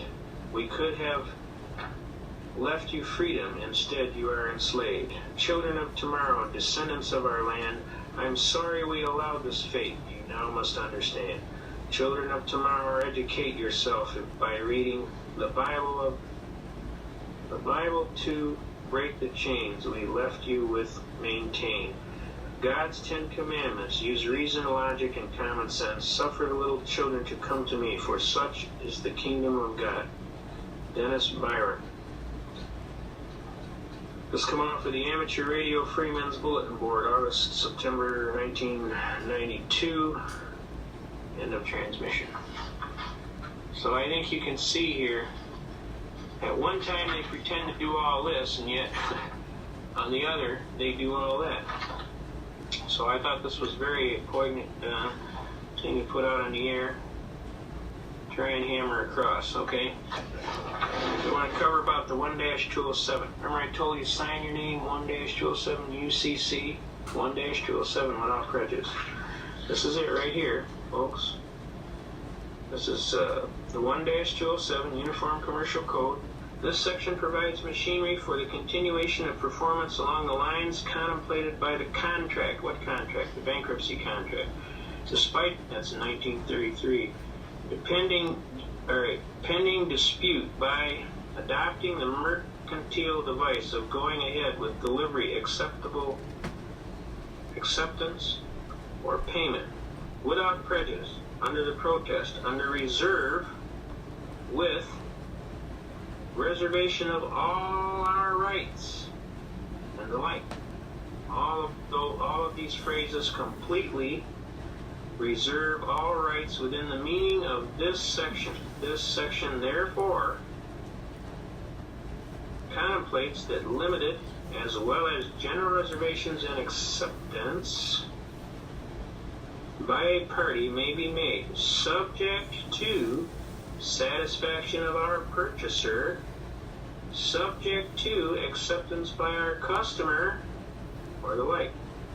This section does not add any new requirement of language of reservation where not already required by law, but merely provides a specific measure on which a party can rely as he makes or concurs in any interim adjustment in the course of performance. When they say performance, they're talking about contractual performance.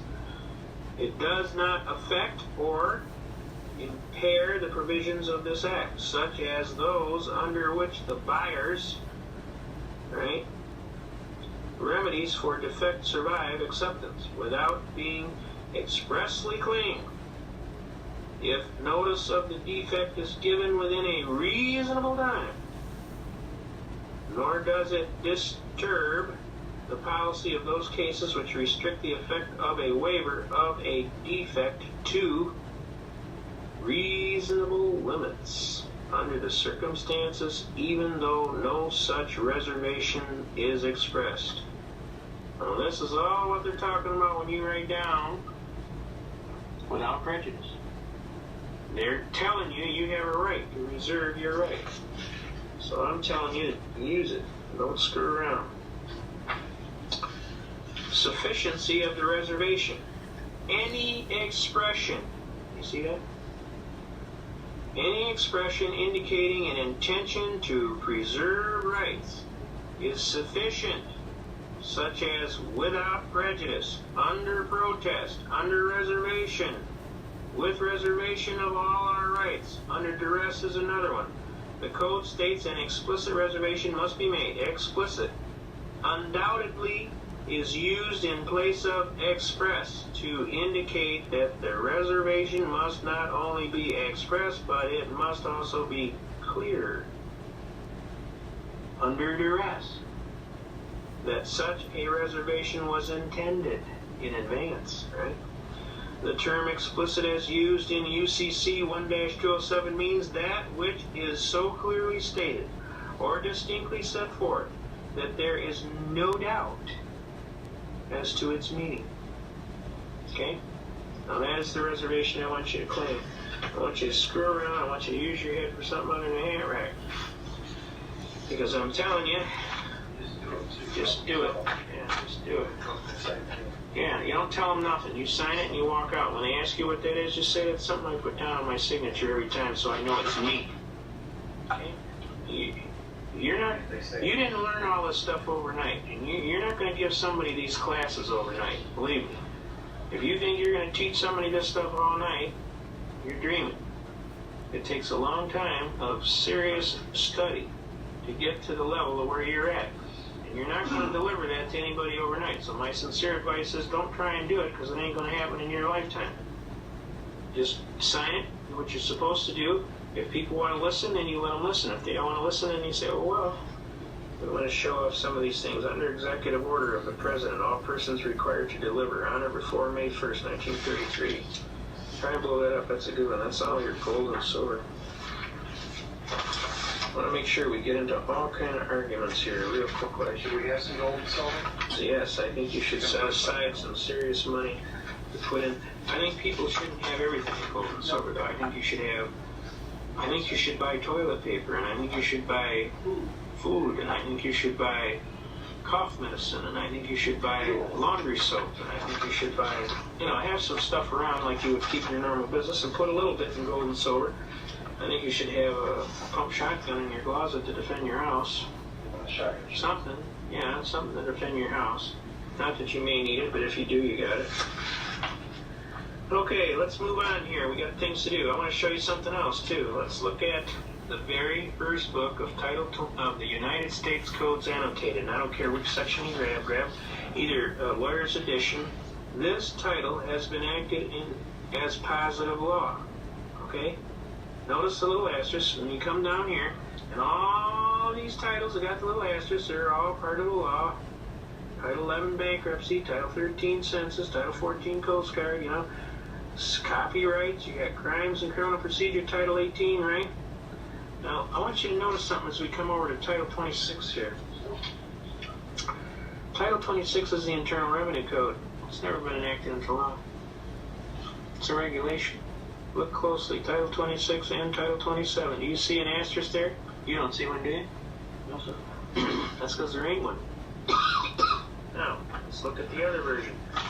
The other version is exactly the same, and this is the one out of the official U.S. reports for titles. This title has been enacted as law. Look at all the titles that got an asterisk. You'll notice again, Title 26 and Title 27, Zippo. No asterisk. Everybody see that? Real clear? Pull it over. No asterisk. Obviously, it's never been enacted as law. How could it be? I'll tell you how. We got a case over here called Erie Railroad versus Tompkins, and I'm going to bring it to your attention. Erie Railroad versus Tompkins is a magnificent court case. Basically, what this court case did, this court case is recorded at volume 304, United States Reports, page 64. This is the start of the case. That's 304, volume 304, United States Reports, section 604. Now, what this case does is it sets up a duality of citizenship. There are the citizens that live at the common law, and there are the citizens that live at the national law, or what is called Admiralty and Maritime Jurisdiction. Now, the way they get away with putting this Title 26 and this Title 27 out, the way they do it, is they create this Admiralty and Maritime Jurisdiction, and if you volunteer into it, you are in it. If you step in it, it's on you. Okay? So I'm telling you, don't do that. You know what the doctor says? Every time you go to the doctor, you say, Doc, every time I do this, it hurts. You know what the doctor tells you? Don't do that no more. You don't do that no more, it won't hurt, right?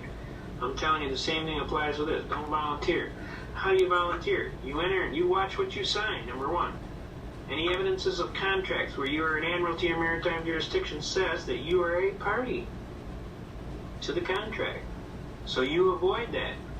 When you sign that bank draft to get into that bank, and that Section 9 form you fill out, guess what? Look at the bottom. You signed to get into an Admiralty Maritime Jurisdiction. What the hell would you want to do that for?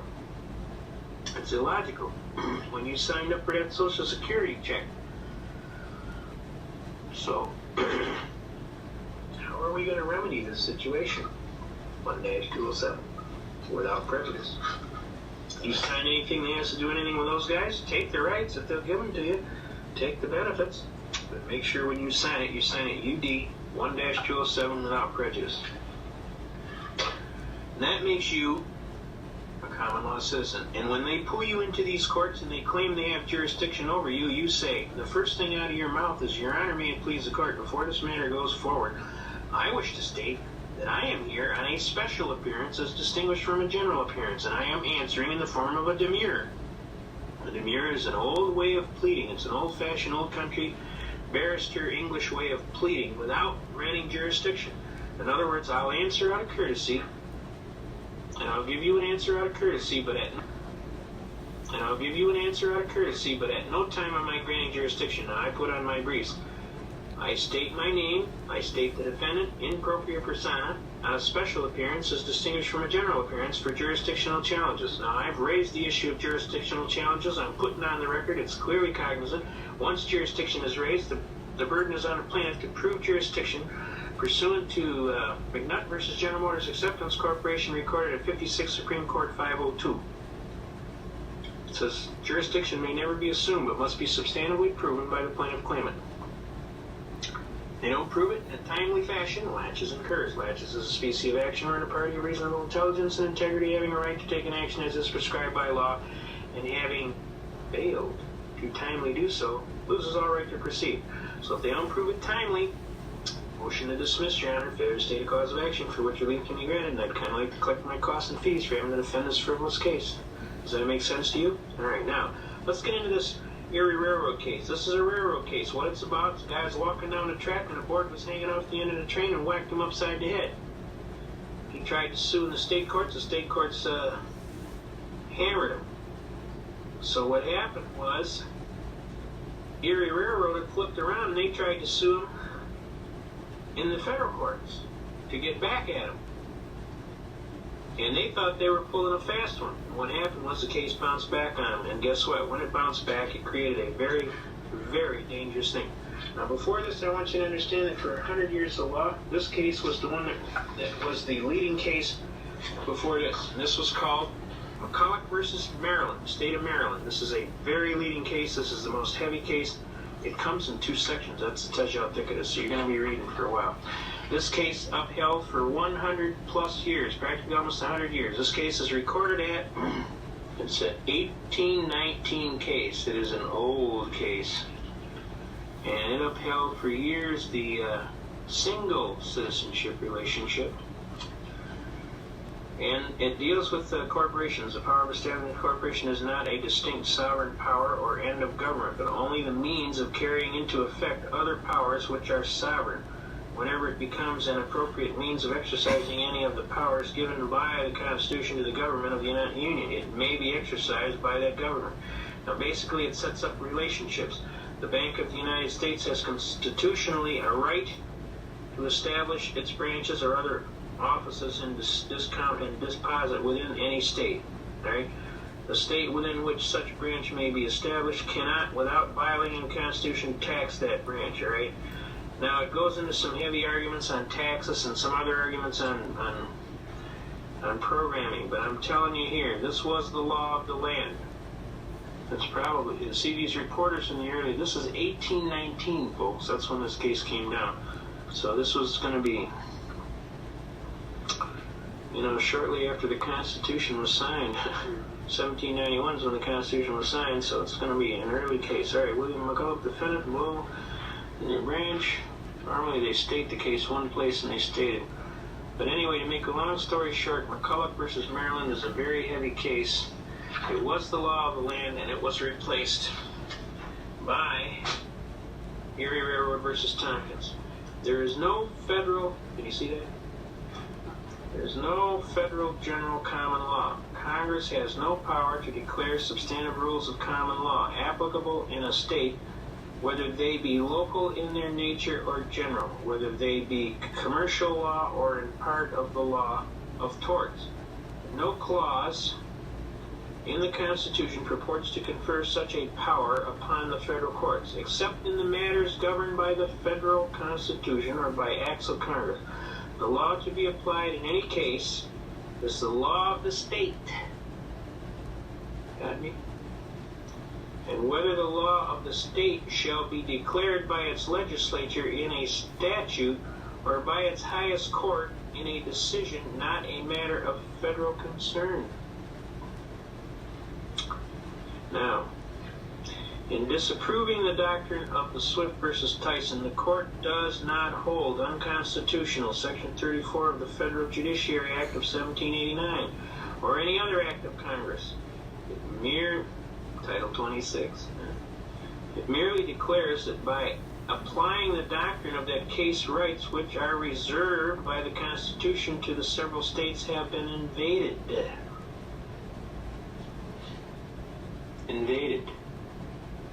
That's why they can get away with having Title 26 without having no asterisk. They don't have to have it in law. They're claiming it's an act of Congress.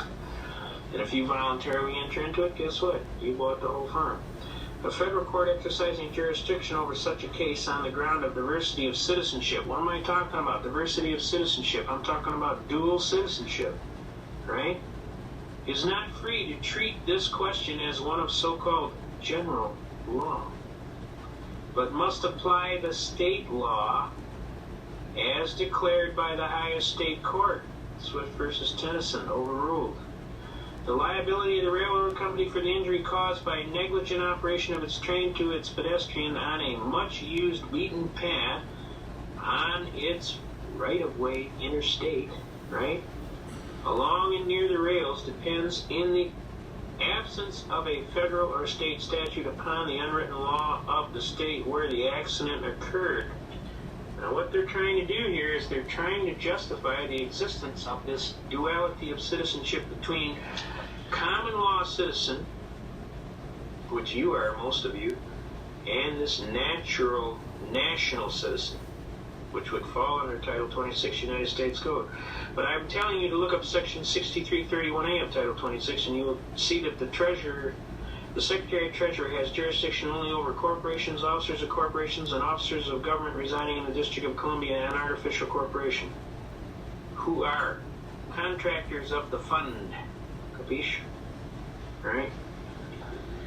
Now this is an important case. If you guys are going to be in this seriously battling and want to argue jurisdiction, which is a very good defense on almost anything they can pull on you, you're going to have to read these cases. Erie Railroad versus Tompkins, recorded at 304. That's volume 304, U.S. Page 64 is where it starts. It's vital that you understand these arguments. I just finished battling a United States attorney, and we were arguing, and he's talking about this is all gibberish.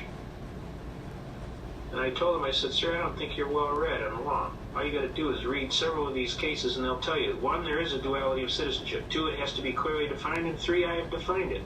And now I'm asking you to prove that I'm not a party. Or prove that I am a party. You tell me. It's your burden. You're the one making the complaint. You make the complaint, you get the burden of proof. Who says so? McNutt versus General Motors Acceptance Corporation, 56 Supreme Court, Section 5, or page 502. You made it, you prove it. Okay? You don't prove it timely, I motion to dismiss. Fair state a cause of action for which relief can be granted, and I will beat your little tail. So I would highly recommend you get busy to prove it. Now,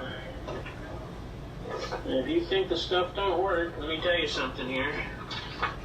Right here, right today, government came, told me, motion to dismiss, right? United States of America hereby moves, pursuant to federal rules of criminal procedure, for leave to dismiss the indictment in the case support the statutes, okay? Now, they can't argue. In this certificate of service, order dismissing indictment, which the judge will sign. The government having moved to dismiss the indictment in the case of this court being fully advised of the premises ordered in the indictment of B and the hereby is dismissed with prejudice, and that the defendant's bond is canceled as so ordered and adjudged.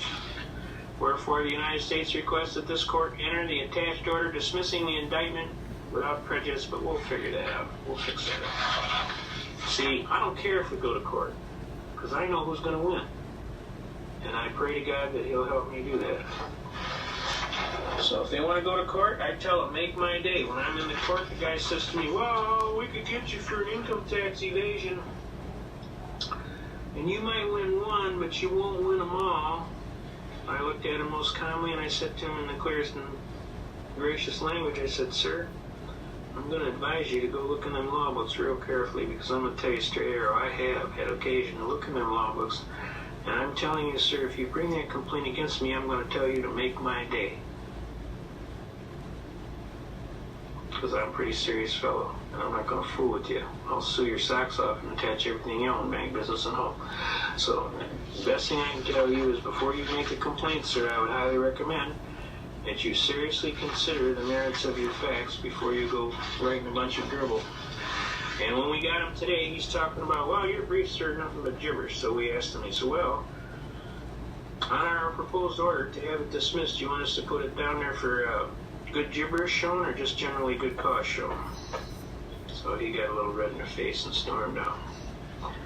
But the bottom line is, if you know your facts and you got your stuff together, I'm telling you people out there in TV land, you can do this stuff. As God is my judge, I'm a truck driver, I've been an engineer for a while. I'm a fisherman, a hunter, and a guide. I'm a regular person. I just read a lot, okay? I know people like to add stuff in the game, but I'm a regular citizen of the United States. I love my country and its Constitution. And I'm not fooling around. I want them to honor my Constitution, and I don't think that's too much to ask. I think a lot of fine soldiers paid for it. We've had a lot of patriots. Some of the finest people I've ever known have paid for it. I especially tout Donald Costu, who was the editor of the Constitutionalist newspaper and the initiator and starter of the Justice Pro Se movement in this area. He was a great man. He was a courageous man. He was found shot to death in his home with a bullet in his nose because obviously he stuck his nose in places it shouldn't have been. He was a tireless defender of the people and the Constitution. Many a time we cruised the countryside doing meetings hither and yon. He wore a white cowboy hat, which we used to joke about. Good guys wear white hats. He was an exceptional personality. He lost everything he owned, fighting to the death. And I especially offer my serious prayers for his soul and for the soul of all patriots who have suffered tremendous things to put on this Constitution and to keep us going. The people with the WWCR radio there, God bless you. Radio Free America, Tom Valentine, Bill Cooper, the infamous Jack McLam from Vampire Killer 2000. There's some serious battlers out here, folks, myself included. There's quite a few patriots all around. I can't tell you the names of the people that I feel absolutely privileged to know, because the list would be so long here it would take another 2 hours just for the tape. But I can tell you some exceptional people, and some of them are on bond and they can't be doing that, so so I'm respecting their, some of the things. The infamous Eugene May, E.J. May.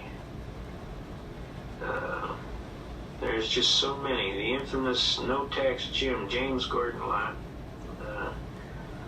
The names are endless. So I'm telling you, folks out here, there's a lot of good people out here that are pulling for you, that have risked a whole lot, have gone to jail, have stood out in the rain protesting. The infamous Dave Franklin, who was one of the most leading arguers on constitutional issues of admiralty and maritime jurisdiction. The outstanding Art Morris, who published the book The Greatest Swindle Ever Told, which is about 4,000 pages of documentary evidence on income tax situations. We're going to share you a couple of arguments in the end, and then we're going to kind of close it off here until the next time. But I want to thank you very much for inviting me into your home, and hopefully we haven't bored you to tears, and at the same time you will have a new love of your Constitution and your country, and that you will push like hell to make sure these people understand, hey, this is America, pal. Last time I checked, there's a flag on a pole out there. That's an American flag. We don't want no blue flag out there. We want that American flag out there. And we got a Constitution, and we're going to keep it. If you don't like it, move. Preferably someplace out of here, like Russia or other places. If you like that kind of government, go for it. Knock yourself out. That's what free America's all about. You got a right to any idea you like, just so you don't injure your neighbor. You got a right to free speech, but you can't yell fire in a crowded theater. Got me? Does that make sense? Okay. If you don't like it here, move. You don't want to exercise your constitutional rights, that's your prerogative, but if you get abused, don't say we didn't tell you. Because God kind of wants us to do this thing, because this is His holy land, and He's hoping that we're going to have enough hair on our tail feather to do it. Now I want to get into a couple other arguments. One of the things I want to tell you about is procedure. You're going to go to court and you're going to be your own attorney. By the way, this is the infamous No Tax Jim. He just died, God rest his soul. The infamous James Gordon Lott. I helped the gentleman do his appeal briefs to the U.S. Supreme Court, and I can tell you he was one hell of a gentleman. He can quote Tragedy and Hope, Quigley's Tragedy and Hope from the hip, from memory. And he just passed away. Just recently he died. I want you to see how he died, too. Where is it? It says, he was alone when he died, Monday, and no services planned, and they cremated his body. He fought to the end. To his last day, he was on the Mark Scott program. There's another exceptional patriot, Mark Scott. I can't speak highly enough for the courage it takes to come on the radio and tell God's truth. There's a lot of people like him. Tommy McIntyre, Mike Reagan. We could get you a list a mile long. There's patriots that come on and tell it like it is. J.P. McCarthy is another one that gets on there and tells it like it is. I remember this one casual time he got Gus Hall on, and J.P. said to Gus Hall, he says, Gus, don't you get tired of losing? Because Gus was running for president on the Communist Party ticket. And Gus turned to him and he said, J.P., what makes you think we're losing? He said, we've implemented every plank of the Communist Manifesto. We just haven't got the guns from the people yet. And J.P. turned to him and said, yeah, and you ain't going to get them from the people. What do you think of that? Well, folks, what do you think of that? They're working on it, aren't they? Now, you're going to go to court and you're going to be your own attorney. You got to be sharp. You got to keep records. You go to court, you write it down. You get anything in paperwork, you write it down. You send them anything in paperwork, you write it down. You got me? Don't be screwing around on me, because I'm going to tell you some of these things got dates and times and things that you got to do. And if you don't take care of business, guess what? They ain't going to take care of it for you. You're your own attorney. If you want to be your own attorney, you got to have records. You got to keep on top of things. So every time you do something, you write it down. You make sure you can go back and say, yeah, I remember on such and such a date at such and such a time this happened and this happened and this happened. You can construct a chronological order of events, okay? Now, also write down all important numbers to anybody that has anything that's got to be done. Okay, now, what we want to get into is we want to get into some serious arguments on taxes. Okay? Also, we should tell you that if anybody violates your rights, okay, Title 42 United States Code, Section 1983. Everybody got this? Can you see it? Every person who, under color of statute, ordinance, or regulation, custom or usage of any state or territory, or the District of Columbia, subjects or causes to be subjected any citizen of the United States or other person within the jurisdiction thereof to the deprivation of any rights, privileges, or immunities secured by the Constitution and the laws shall be liable to the party injured in an action at law, suit in equity, or other proper proceeding for the redress. For the purpose of this section, any act of Congress applicable exclusively to the District of Columbia. Why do you think they said that? Because they're members of the fund. And they are under Title 26, Section 6331A.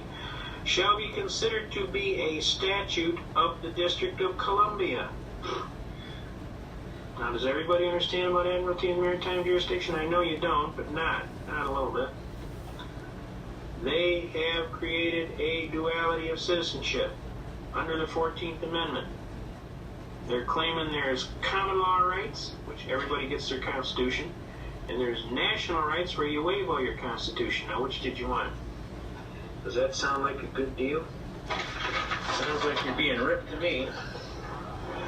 Here we got the 1-207. You remember 1-207, right? Right now. Okay. Where are we at here? We want to show Jack McLam's magnificent books too. Vampire Killer 2000 and the Aid and Abet newsletter. We need to get these out to every police officer in the United States of America. They need to understand what the heck's going on here. You get a hold of Jack McLam and his people at Vampire Killer 2000 and they will be happy to put this book out. This explains to your police officers exactly what the heck's going on. And they have an Aid and Abet newsletter that you can get. Let's get that out, Aid and Abet. Aid and Abet Police Newsletter, P.O. Box 8787, Phoenix, Arizona, 85066, right? And he has a phone number you can call him too, I think. Now, they have these vampire killers out and tells the police everything they need to know. Also, they publish a newsletter, Aid and Abet newsletter. We want to make sure, Aid and Abet, okay? And get that to your police officers.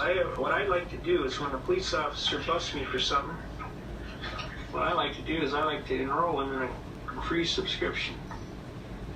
And you know what? He hands it out to everybody.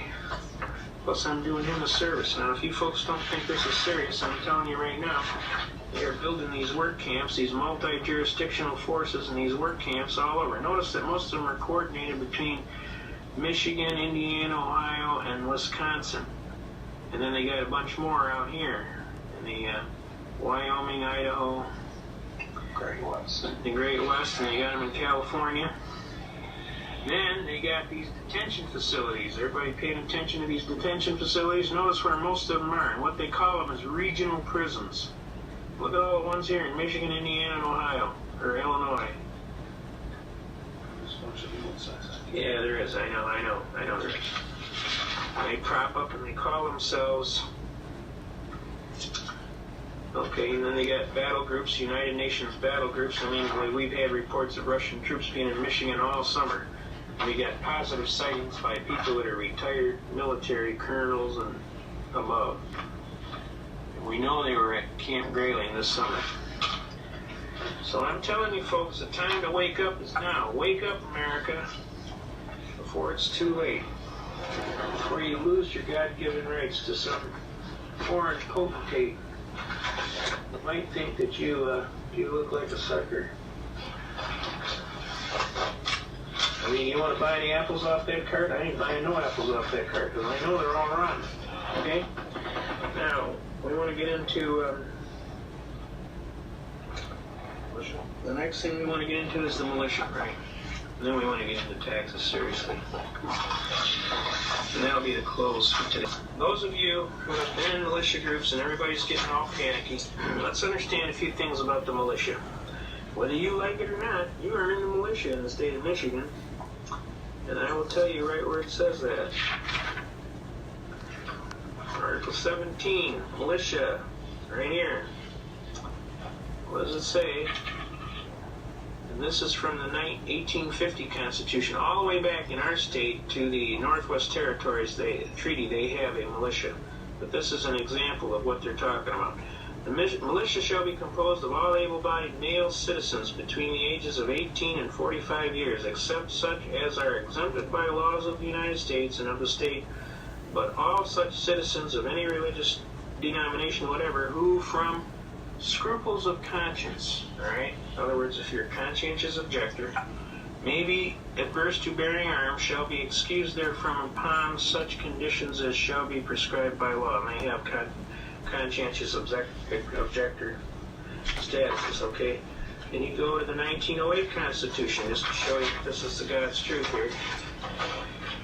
1908 Michigan Constitution. The Michigan militia shall be composed of all able-bodied male citizens between the ages of 18 and 45 years of age, except such as are exempted by laws of the United States or of this state, but all such citizens of any religious denomination who, from scruples of conscience, may be adverse to bearing arms, shall be excused therefrom upon such conditions as shall be prescribed by law. Okay? Now that's the 1908 Constitution. Now you come up here, now this just lets you know the trend here. Now, we're in the 1963 Constitution. Oh, I wanted to show you a little diverse thing here. This right here.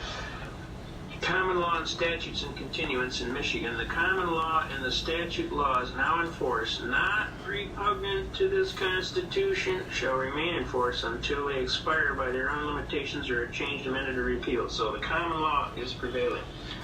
The militia, here we go. I knew I'd seen it. Now notice, folks, as the thing goes on, it gets shorter and shorter. Here's your militia. This is Article 3, Section 4. The militia shall be organized, equipped, and disciplined as provided by law. That's all you get now. Now, when you look in the beginning of this Constitution, there is a empowering statutory phrase that says, all constitutions before, everything they had in them are carried forward to this Constitution. And that's how they're allowed to do this. So, what would happen in this case, because they haven't clearly defined it here, they would have to go back in the law to the previous Constitution, which would be the 1908 Constitution, which we just read to you. This one right here. So this one would be the militia shall be composed of all able-bodied male citizens 18 to 45 years of age. So that would be the controlling one, because that's as prescribed by law, just like they said. Does everybody see that? Now, the bottom line here, folks, is a lot of people are all upset about the militia. All the militia is concerned citizens that are worried about their Constitution getting flushed down a toilet. We're not putting up with that stuff. We want people to understand that we love the Constitution, we love our country, and we're not screwing around. Alright, here we go. Generally, the militia shall be organized, equipped, and disciplined as provided by law. Now let's get into that. The single section is substituted for all of this relating to the militia in the present 1908 Constitution. Remember I told you about empowering? The existing article ties the legislature down to an outmoded concept of what the militia should be. You believe that? Why our forefathers would be rolling over in their grave. Details as to organizing, equipping, and disciplining the militia are left to the legislative enactment in the interest of the flexibility and future requirements. Does that mean future requirements, if it got nasty and down and dirty, we would have our militia come back? Sounds good to me. I could go for that. Bottom line is the people that know what's going around are not screwing around. They join the militia. Here we go. Article 9. Let's pull this out. The militia, organization and discipline. The legislature shall provide by law for organizing and disciplining the militia in such manner as they shall deem expedient and not incompatible with the Constitution and the laws of the United States. But they're not doing it, right? The legislature shall provide for efficient discipline of the officers commissioned and non-commissioned, and the musicians and/or may provide by law for the organization and discipline of the volunteer companies. Volunteer companies. Notice that. Volunteer companies, huh? Officers of the militia shall be elected or appointed in such manner as the legislature shall from time to time direct and shall be commissioned by the governor. The governor shall have the power to call forth the militia to execute the laws of the state, to suppress insurrections and repel invasions. That's what our forefathers had in mind when they had a militia. Now, if they're going to invade us, they're going to change our money, they're going to shut down our Constitution. That's why the militia needs to be organized. That's why you need to be down there talking to a militia. That's why you need to be joining the militia. I don't care what church you go to. I don't care what color, national origin, ethnic background you come from. You need to be down to the militia, and you need to be talking to them folks about this is the United States of America, and I will protect it and its constitutional form of government. And by doing that, if we do it in sufficient numbers, most probably what will happen is the New World Order scammers will realize, the people woke up, we screwed up. We'll have to wait another 300 years to try and pull it again. And let's hope that's what happens. If that isn't what happens, then the militia will defend the Republic, just like what our forefathers intended. And we will defend the Republic, as we always do, with vigor. And we will have a government by Constitution. That American flag will be on that pole out there, and anybody that wants to try something different, hey, knock yourself out. But plan on a very severe battle, because we will never give up the United States of America, its constitutional government, or our American flag, or our American heritage. So this idea that you're going to wear us out, tie us down, otherwise skew us around is nothing but a lot of hoodoo. It ain't going to happen in your lifetime. As a matter of fact, your lifetime may not be that long either. Because we try traitors in this country. And the bottom line is the penalty for treason is death.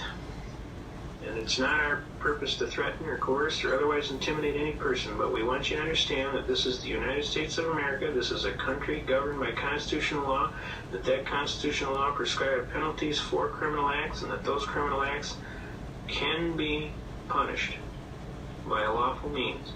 We're asking all persons that are involved in all walks of government or any areas of the law to please, let's get back to the Constitution and quit screwing around. Let's just get back to what's supposed to be done and quit screwing around. Pull back your Federalist Papers and let's start reading. We're going to find out everything that's in this book is directly applicable today. We need to do it over. We need to get back to a gold and silver standard. We need to get back to a serious means of trade expedience that's going to hold the standards of our country even. We won't have this inflation. We won't have this ridiculous market situation. We're asking you, please, before God, we're asking you. We want our Constitution. We want it back. We want all of the American principles that we stand for, that our brave soldiers died for. And we're asking you to please quit screwing around. Let's get down to brass tacks. You've been feeding the pablum to the babies too long. We're way, believe me, we're way ahead of you. You may not think so, but I'm here to tell you, we're way ahead of you. You're going to wake up someday and you're going to be shocked. We're going to be all standing out there smiling. Because you're going to be the one that's asleep, not us. We know what we're talking about. We're not fooling around. We want you to honor our Constitution. God bless America. We want you to keep us safe. We want to be into the 21st century stronger than we were in the 17th century. We're not fooling around, so please. Now we can go into this book, and this book clearly establishes they never wanted to have a militia or a standing army. They only trusted You listen to some of these arguments in here. Okay? But it is said that the laws of the Union are to be the supreme law of the land. What inference can be drawn from this, or what would they amount to if they were not to be supreme? It is evident they would amount to nothing. A law, by the very meaning of the term, includes supremacy. It is the rule which those to whom it is prescribed are bound to observe. This results from every political association. If individuals enter into a state of society, of laws of that society must be the supreme regulator of their conduct. If a number of political societies enter into a larger political society, the laws which the latter may enact pursuant to the powers entrusted to it by its constitution must necessarily be supreme over those societies and the individuals of whom they are composed of. It would otherwise be a mere treaty dependent on good faith of the parties, and not a government, which is only another word for a political power and supremacy. But it will not follow from this doctrine that acts of larger society, which are not pursuant to its constitutional powers, but which are invasions of the residuary authorizes of the smaller societies, will become the supreme law of the land. These will be merely acts of usurpation, which is kind of what's going on, and will deserve to be treated as such. Hence, we perceive that the clause which declares the supremacy of the laws of the Union, like the one we have just before considered, only declares a truth which flows immediately and necessarily from the institution of the federal government. It will not, I presume, have escaped observation that it expressly confines the supremacy to laws made pursuant to the Constitution, which I mention merely as an instance of caution in the convention, since the limitation would have been to be understood through, though it had not been expressed. Though a law, therefore, for laying a tax for a use of the United States would be supreme in its nature and could not legally be opposed or controlled, yet a law for abrogating and preventing the collection of a tax laid by the authority of the state, unless upon imports and exports, would not be the supreme law of the land, but an usurpation of power not granted by the Constitution. As far as an improper accumulation of taxes on the same object might tend to render the collection difficult or precarious, this would be a mutual inconvenience, not arising from the superiority or defect of the power. Now we want to get into some serious arguments here. We want to go to page 108, about the middle of the page. Except as to the rule of apportionment, the United States have indefinite discretion to make requisitions for men and money. That means they can ask. But they have no authority to raise either by regulations extending to the individual citizens of America. That's why we don't have a Title 26 that applies to you.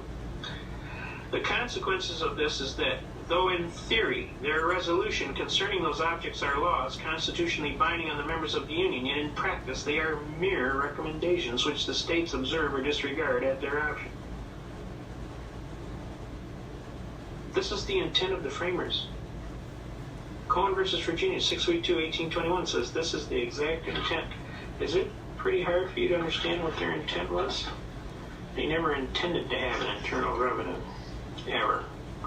They hated people that operated like that operated a tyranny against the people.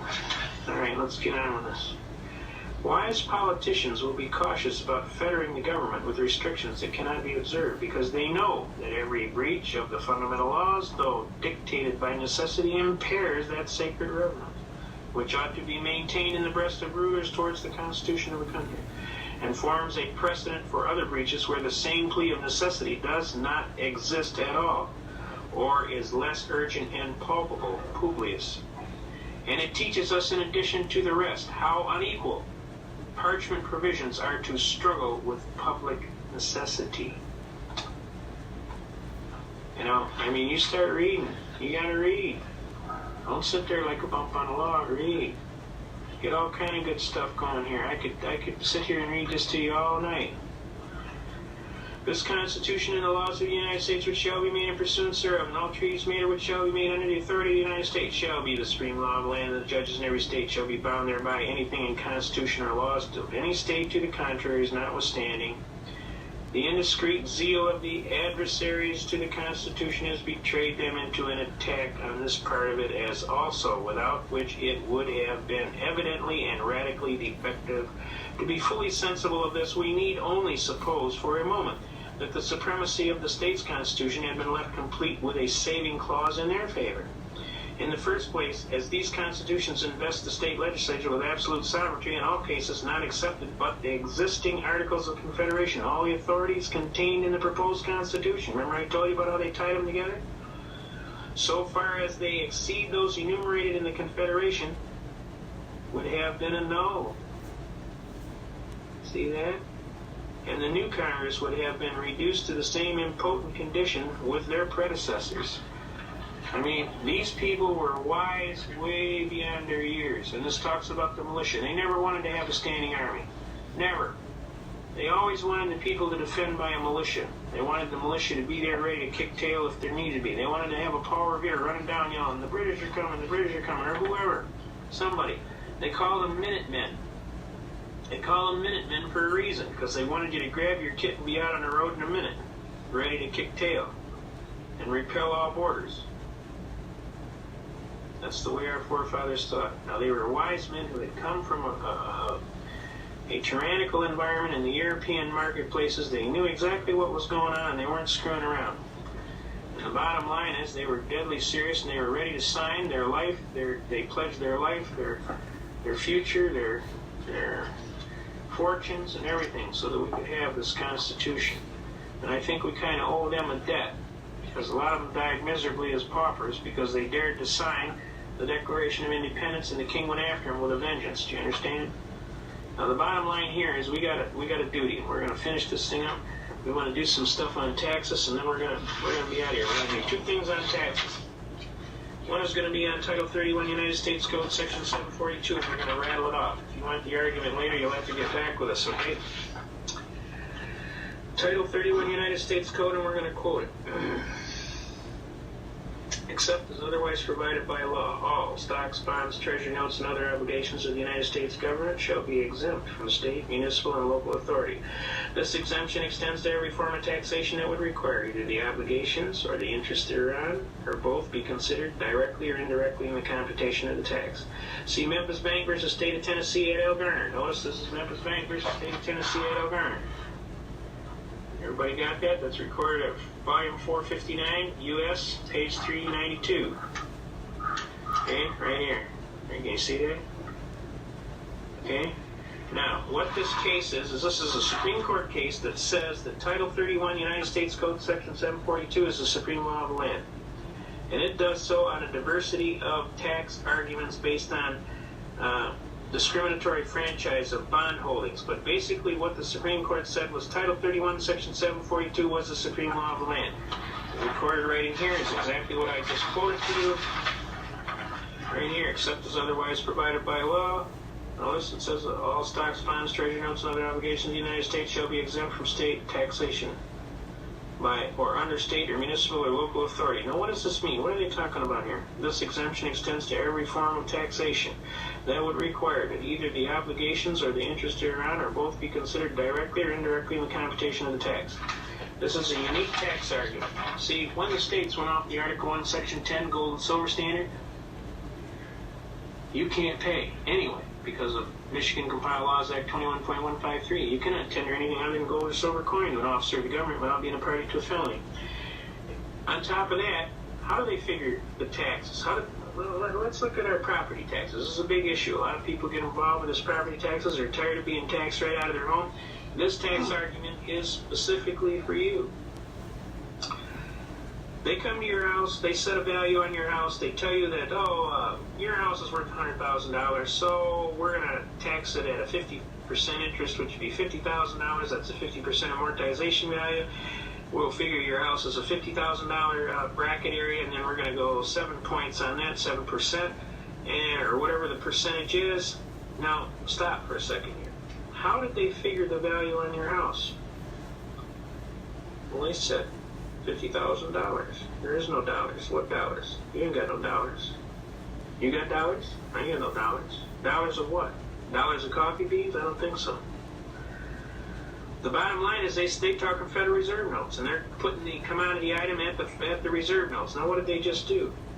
Except as otherwise provided by law. All stocks, bonds, Treasury notes. What is a Federal Reserve note? It's a Treasury note. And other obligations of the United States. What obligations? Title 12, Section 411 says the said notes shall be deemed to be obligations of the United States government. Whoops. Now wait a minute. Let's look at this again. Except as otherwise provided by law, all stocks, bonds, Treasury notes, and other obligations of the United States shall be exempt from taxation by or under state or municipal or local authority. Does that mean they can't figure a tax by using obligations of the United States government? You're right. You're absolutely right. This exemption extends to every form of taxation that would require either the obligations or the interest thereon, or both be considered directly or indirectly in the computation of the tax. Now, what are they doing when they figure this 50% amortization of value, and then they add so many points percent on, and they attack that on, and then they say, well, you owe us this much? Aren't they using Federal Reserve notes indirectly? They are, aren't they? And they're forbidden from doing that. The Supreme Court says this is the supreme law of land. Well, guess what, folks? This case was originally brought in the matter of People versus Shepherd out of Lansing. And after that case, they went in all the law books and they pulled out Title 31, Section 742. That's how scared they are of this title. And we went to Shepherd Citations, and we noted that in Shepherd Citations there was no note that says annulled, repealed, or otherwise transferred to some other law. There's a hole there, folks. It starts at Title 31, Section 734, and then there's a hole, and then it goes to 752. What happened here? They went in all the law books and pulled this argument out. Why do you think they did that?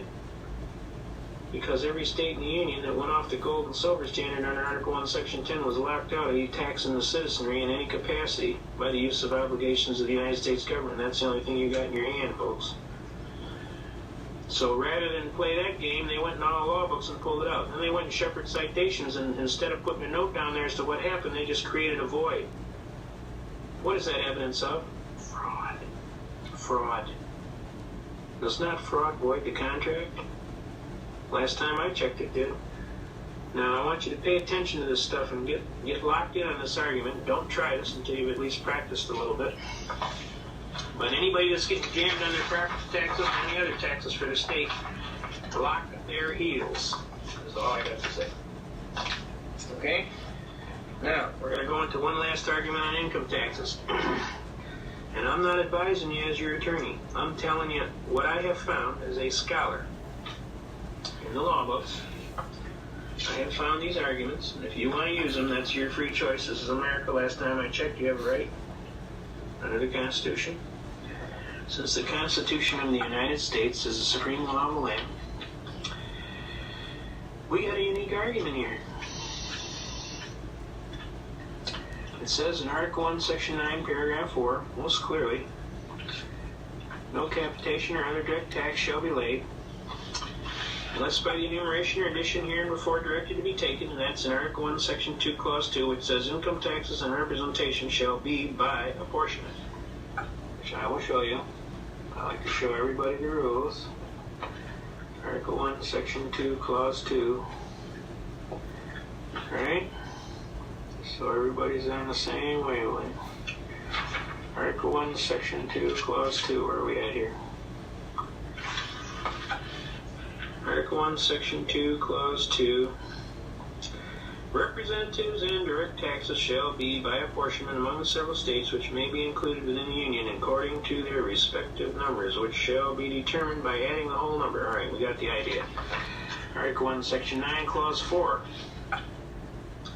No capitation or other direct tax shall be laid unless by the proportion to the census or enumeration as hereinbefore directed to be taken. Well, folks, they're not using the census. They're not using apportionment issue at all. They're evading it totally. Now, there's several arguments here, and it's very catchy, so I want you to pay close attention, right? One of the arguments I want to share with you is brought by an infamous, outstanding judge, Judge Beers. He's the gentleman that actually lived the movie Cheaper by the Dozen. He went out and he had 2 wives and had 12 kids by each. Man's got a lot of guts. All them kids went to college too, I want to tell you, every one of them. I know some of them personally myself. One of them is the director of the law library at Oakland County Court. Excellent people. The Judge Beers got mad and he called up Jimmy Carter and he told him, look, we need to have a raise for our judges because we're not keeping up with inflation, etc., etc. And Jimmy told him, no way, Jose. And so Judge Beers filed in court the case of Evans versus Gore, recorded at 253 U.S. 245. Judge Evans sued I.R. Gore of the Internal Revenue Service because he claimed that the Internal Revenue Service diminished his salary during his continuance in office. We all know judges of the Supreme Court and Inferior Court shall hold their office during good behavior and shall receive for their services a valuable compensation which shall not be diminished during their continuance in office. That's Article 3, Paragraph 1. Wait, I'm sorry. Let's see. Article 3, Paragraph 1. The judicial power of the United States shall be vested in the Supreme Court and such inferior courts as may from time to time ordain and establish. The judges both of the Supreme Court and Inferior Court shall hold their office during good behavior and shall receive at stated times for their services a compensation which shall not be diminished during their continuance in office. Well, guess what, Your Honor? They diminished my salary during my continuance in office. You'll notice that there was no diminishment specified, so all diminishment is forbidden. Okay? And since all diminishment is forbidden, I am constitutionally immune from your income taxes. The Supreme Court came back and said, excellent argument. The 16th Amendment didn't create any new taxing power whatsoever. And clearly, Judge Evans is immune from income taxes based on the Article 3, Paragraph 1 constitutional immunity. So up jumped the devil in the deep blue sea. Jimmy Carter was most unhappy, so he had to give the judges all a raise to shut him up. And he took his wrath out on Judge Beers and he went and published the fact that Judge Beers was a bigamist, and he kind of trashed him and got him disbarred and thrown off the bench, which I didn't think was a very nice thing to do at all. Because Judge Beers was a good judge. Now, how does this affect you? Basically, this case of Evans versus Gore makes two basic statements. One, the 16th Amendment didn't create any new taxing power, and two, there was, what? An acceptable, possible immunity to the income tax, right? Whoa, I said. Let's go back to Article 1, Section 9, Paragraph 4. No capitation or other direct tax shall be laid unless by the rule of apportionment is hereinbefore directed to be taken. Didn't I have a right to be free from a direct tax on my property? A direct tax is one where I actually come in your pocket and I tax. I had a right to be free from a direct tax on my property unless by the rule of apportionment is hereinbefore directed to be taken in Article 1, Section 2, Clause 2. Does that mean I'm constitutionally immune? It sure does. But you have to tell them, demand that it's a direct tax. You got to say it's a direct tax on my property.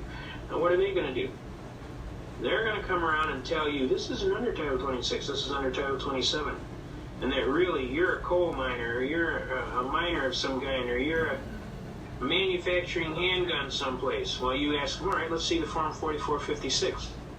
They'll send you the Form 4456, and sure enough, they're going to hand you down under some excise tax where they're charging you under BATF for having some fraudulent claim that you're involved in mining or something that requires an excise tax, and that for the privilege of doing business, you have to pay a fee because you're a corporation, an officer of a corporation, or you reside in the District of Columbia. Now let's ask you, that's Section 6331A of the Code. Look up Section 6331A. Those are the only guys that the Treasury Department can levy against. That's the only ones. Are you any of those? No. How can that be? You're not any of those, they can't levy against you. If they can't levy against you, there's no jurisdiction over you. Got me? Does that make clear? If they could levy against you, they'd have jurisdiction. Now, if they levy against you and you pay them, guess what? You just gave them jurisdiction. You sign their documents, you sign their W-4 form, you don't put down there, like I told you, UD 1-207 without prejudice, guess what? You're in. So, you think. Now, isn't that fraud? Doesn't fraud void the contract? You need to read, folks. We need to get you down here, and we need to read. There's so many beautiful arguments in here, we can just hammer them. What is income? There is no income defined anywhere in the code. Oh, Section 61A of the code says income is wages. No, it doesn't. It says Section 61A of the code says this is a list of sources from which income could be derived. Not necessarily is be, but could be. And it's compensation. Now, think about the word compensation. Look up in Black's Law Dictionary. You're going to find out compensation, to make whole. Now, if you're out there and you painted your neighbor's barn, and he told you he'd give you $300 by Christmas, all right? You painted the barn, and Christmas came and he didn't pay you $300. Wouldn't you have a loss on paper? You would, wouldn't you? And wouldn't you have a gain? He would, wouldn't he? Now, let's say he pays you the $300. What do you got? You have a loss? No. Does he have a gain? No. What happened? An equal exchange of property. What happened? You changed your time of life property in labor for his consideration. You have a 0-0 balance. You aren't ahead and he isn't behind. And you aren't behind and he isn't ahead. That is compensation. That's what it means. To make whole. Now, what happens if he doesn't pay you? Doesn't he have a gain? He would have a profit, wouldn't he? A realized profit or gain. He got you to work for him and he didn't pay you, right? And you would have a loss, right? Does that make sense to you? The only way you would have income, by the way they define it in Brush River versus Union Pacific and some of these other cases, Pollock versus Farmers Loan and Trust, first you would have to have a realized gain from some source, right? Before the period under consideration happened. Now, did you get paid any more than you agreed to? You didn't, did you? You got paid $300. You agreed to $300, you got $300. If you got $301, you had a gain. And if you were a corporation, an officer of a corporation, and a person that resided in the District of Columbia was an officer of the government, you'd have a income. But you're not any of those. You're not a corporation. You're not an officer of a corporation. You're not residing there in the District of Columbia as an officer of government. So you're, first of all, not even in the game. Second of all, you didn't receive anything above what you bargained for. Okay? So you don't have a realized profit or gain before the period under consideration was commenced, so you don't have any income. What you have is compensation. Before it can become income, it would have to be corporate property. You'd have to be a corporation, and you'd have to have a realized profit or gain. You don't have that. So don't tell anybody you have income. You ain't got none. Every time you volunteer to get in that, you get in trouble. Don't volunteer. Didn't they tell you that in the Army? Don't volunteer. You volunteer, you get the broom, and you get to drive it around the floor. Just ask me, I'll tell you. I know. Now, the bottom line is this. There's a lot of things that you need to know. The biggest thing is that you need to get a hold of one of these books, and you need to read it, cover to cover. And you need to be able to rattle it, just like I told you. And you need to trust your God in heaven above, whom you should put all your trust and love. And you need to kick some tail. Try and coordinate this. Program, format. You understand? Holy Bible? You got it? You need to get with the program. We can't keep screwing around like this, folks. You can't keep putting off till tomorrow. Because I'm going to tell you, there ain't going to be a tomorrow if you keep it up. You're going to have to get serious. Get hooked up on that radio station, 5.065 WWCR. Go down to Radio Shack. Get one of them 20 dB gain amplifiers to plug into your radio so you can make the thing work better. Plug that thing into your external antenna. It runs on a 9-volt battery. Put a damn, about a 3-inch strip of coiled solder on the tip of the antenna. Go outside, throw your fishing rod over the highest limb you can when the weight comes down. Take a roll of speaker wire, 100-foot speaker wire. You can get it at Radio Shack for $3, man. $3-4. Bury the end, twist it together, tie it in a loop. Put it on the other end of that fishing line. Pull that fishing line up in the air. Get you a 100-foot antenna. Tie that baby off to your fence. Come outside and take that wire, bear it off, and take it into your house and wrap it around the antenna on that 20 dB gain amplifier. You can pick up Moscow just like WXYT radio down across the street. You got a 100-foot antenna. You put on that 20 dB gain amplifier, and you're going to have your signal generating 20 times the force that it would before. So even if they jam the channel, you're still going to be able to hear, okay? You need to be listening to Radio Free America, to Jack McLam, to Tom Ballantyne, to Bill Cooper, to Mark from Michigan. You know, you need to get in touch. You need to get in touch with your God. You need to get in touch with your fellow Americans. You need to get down to the militia. You need to quit screwing around, sitting on the couch, watching a ball game, and the life going by, and nothing's getting done. You understand? You need to get out there and hit a couple of these patriotic meetings and listen to some of these folks talking that are trying to save you and your country. And you need to start realizing that you need to put your money where your mouth is. It's like, put up or shut up. Because I'm telling you, if you don't do something soon, you're not going to have a country. What you're going to have is a chain around your ankle. And you're going to be pissed. So I'm telling you, the time is now. You want to be a son of liberty or a daughter of liberty, the time is now. Do not put off till tomorrow what you can do today, because there won't be a tomorrow if you do. Just start putting one foot in front of the other, make up your mind you're going to do this. It'll get you one of these constitutions. And let's get serious business about America, and let's bring her back to the way she was. We need to pull that baby back into the wind and take that ship out. Leave that flag flying high, and we tell anybody to their face, we leave you to your proofs, pal. You touch my flag, and God's gonna get you tonight. Don't touch my flag. Don't touch my country. Don't touch my Constitution.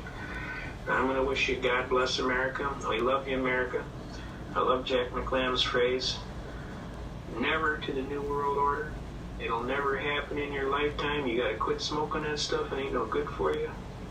You may think you're going to get away with it, but I'm here to tell you it ain't going to happen in your lifetime. You just keep wishing in one hand, doing something in the other, and see which one fills up faster. You're going to find out real quick. The United States of America is the most serious country in the world. Our people are the most generous, kind, and aggressive. And I'm telling you, we love our country, we love our flag, we love our Constitution, and we're not giving it up for anybody, especially a bunch of Yahoo bankers, okay? So, let them understand. Let the word go out, and find out. We're not fooling around. So I'm going to wish you good night. God bless America. Long live the Constitution. God bless all of the fine folks that are standing up and being counted. God bless all the fine soldiers that have given their very life and are still, to this day, giving their life. Now, come on, folks. Let's not fool around here. You go down there and you grab a hold of one of these congressmen and let them understand, hey, I don't care what about your Bill 666. You're not changing the Fourth Amendment. You're not doing nothing. You got that? You want to get elected next time, you better listen up, pal. We might even just charge you right in an open court of law with an open indictment for treason. Now quit screwing around with my Constitution. This congressman's got this idea that we don't need the Fourth Amendment anymore. His name is Bill, or William, McCollum, spelled M-C-C-O-L-L-U-M. He'd like to hear from you about the Fourth Amendment. You need to call him and tell him, do not touch my Constitution. Period. Do not change the Fourth Amendment, not even a little bit. We want our right to be free from an unreasonable search unless with a warrant duly signed by a judge of the court, duly before a sworn magistrate where the guy swears that this is a true, in fact, case, this is the evidence to be seized, the person to be charged, and we want them to be able to hold that right up and say, we're not changing that today, sir. And if you got a problem with that, find another job, because you're fired. Got me? We're all going to learn a new term. It's only 2 words. Now listen closely. Can all of you say constructive fraud? Constructive fraud!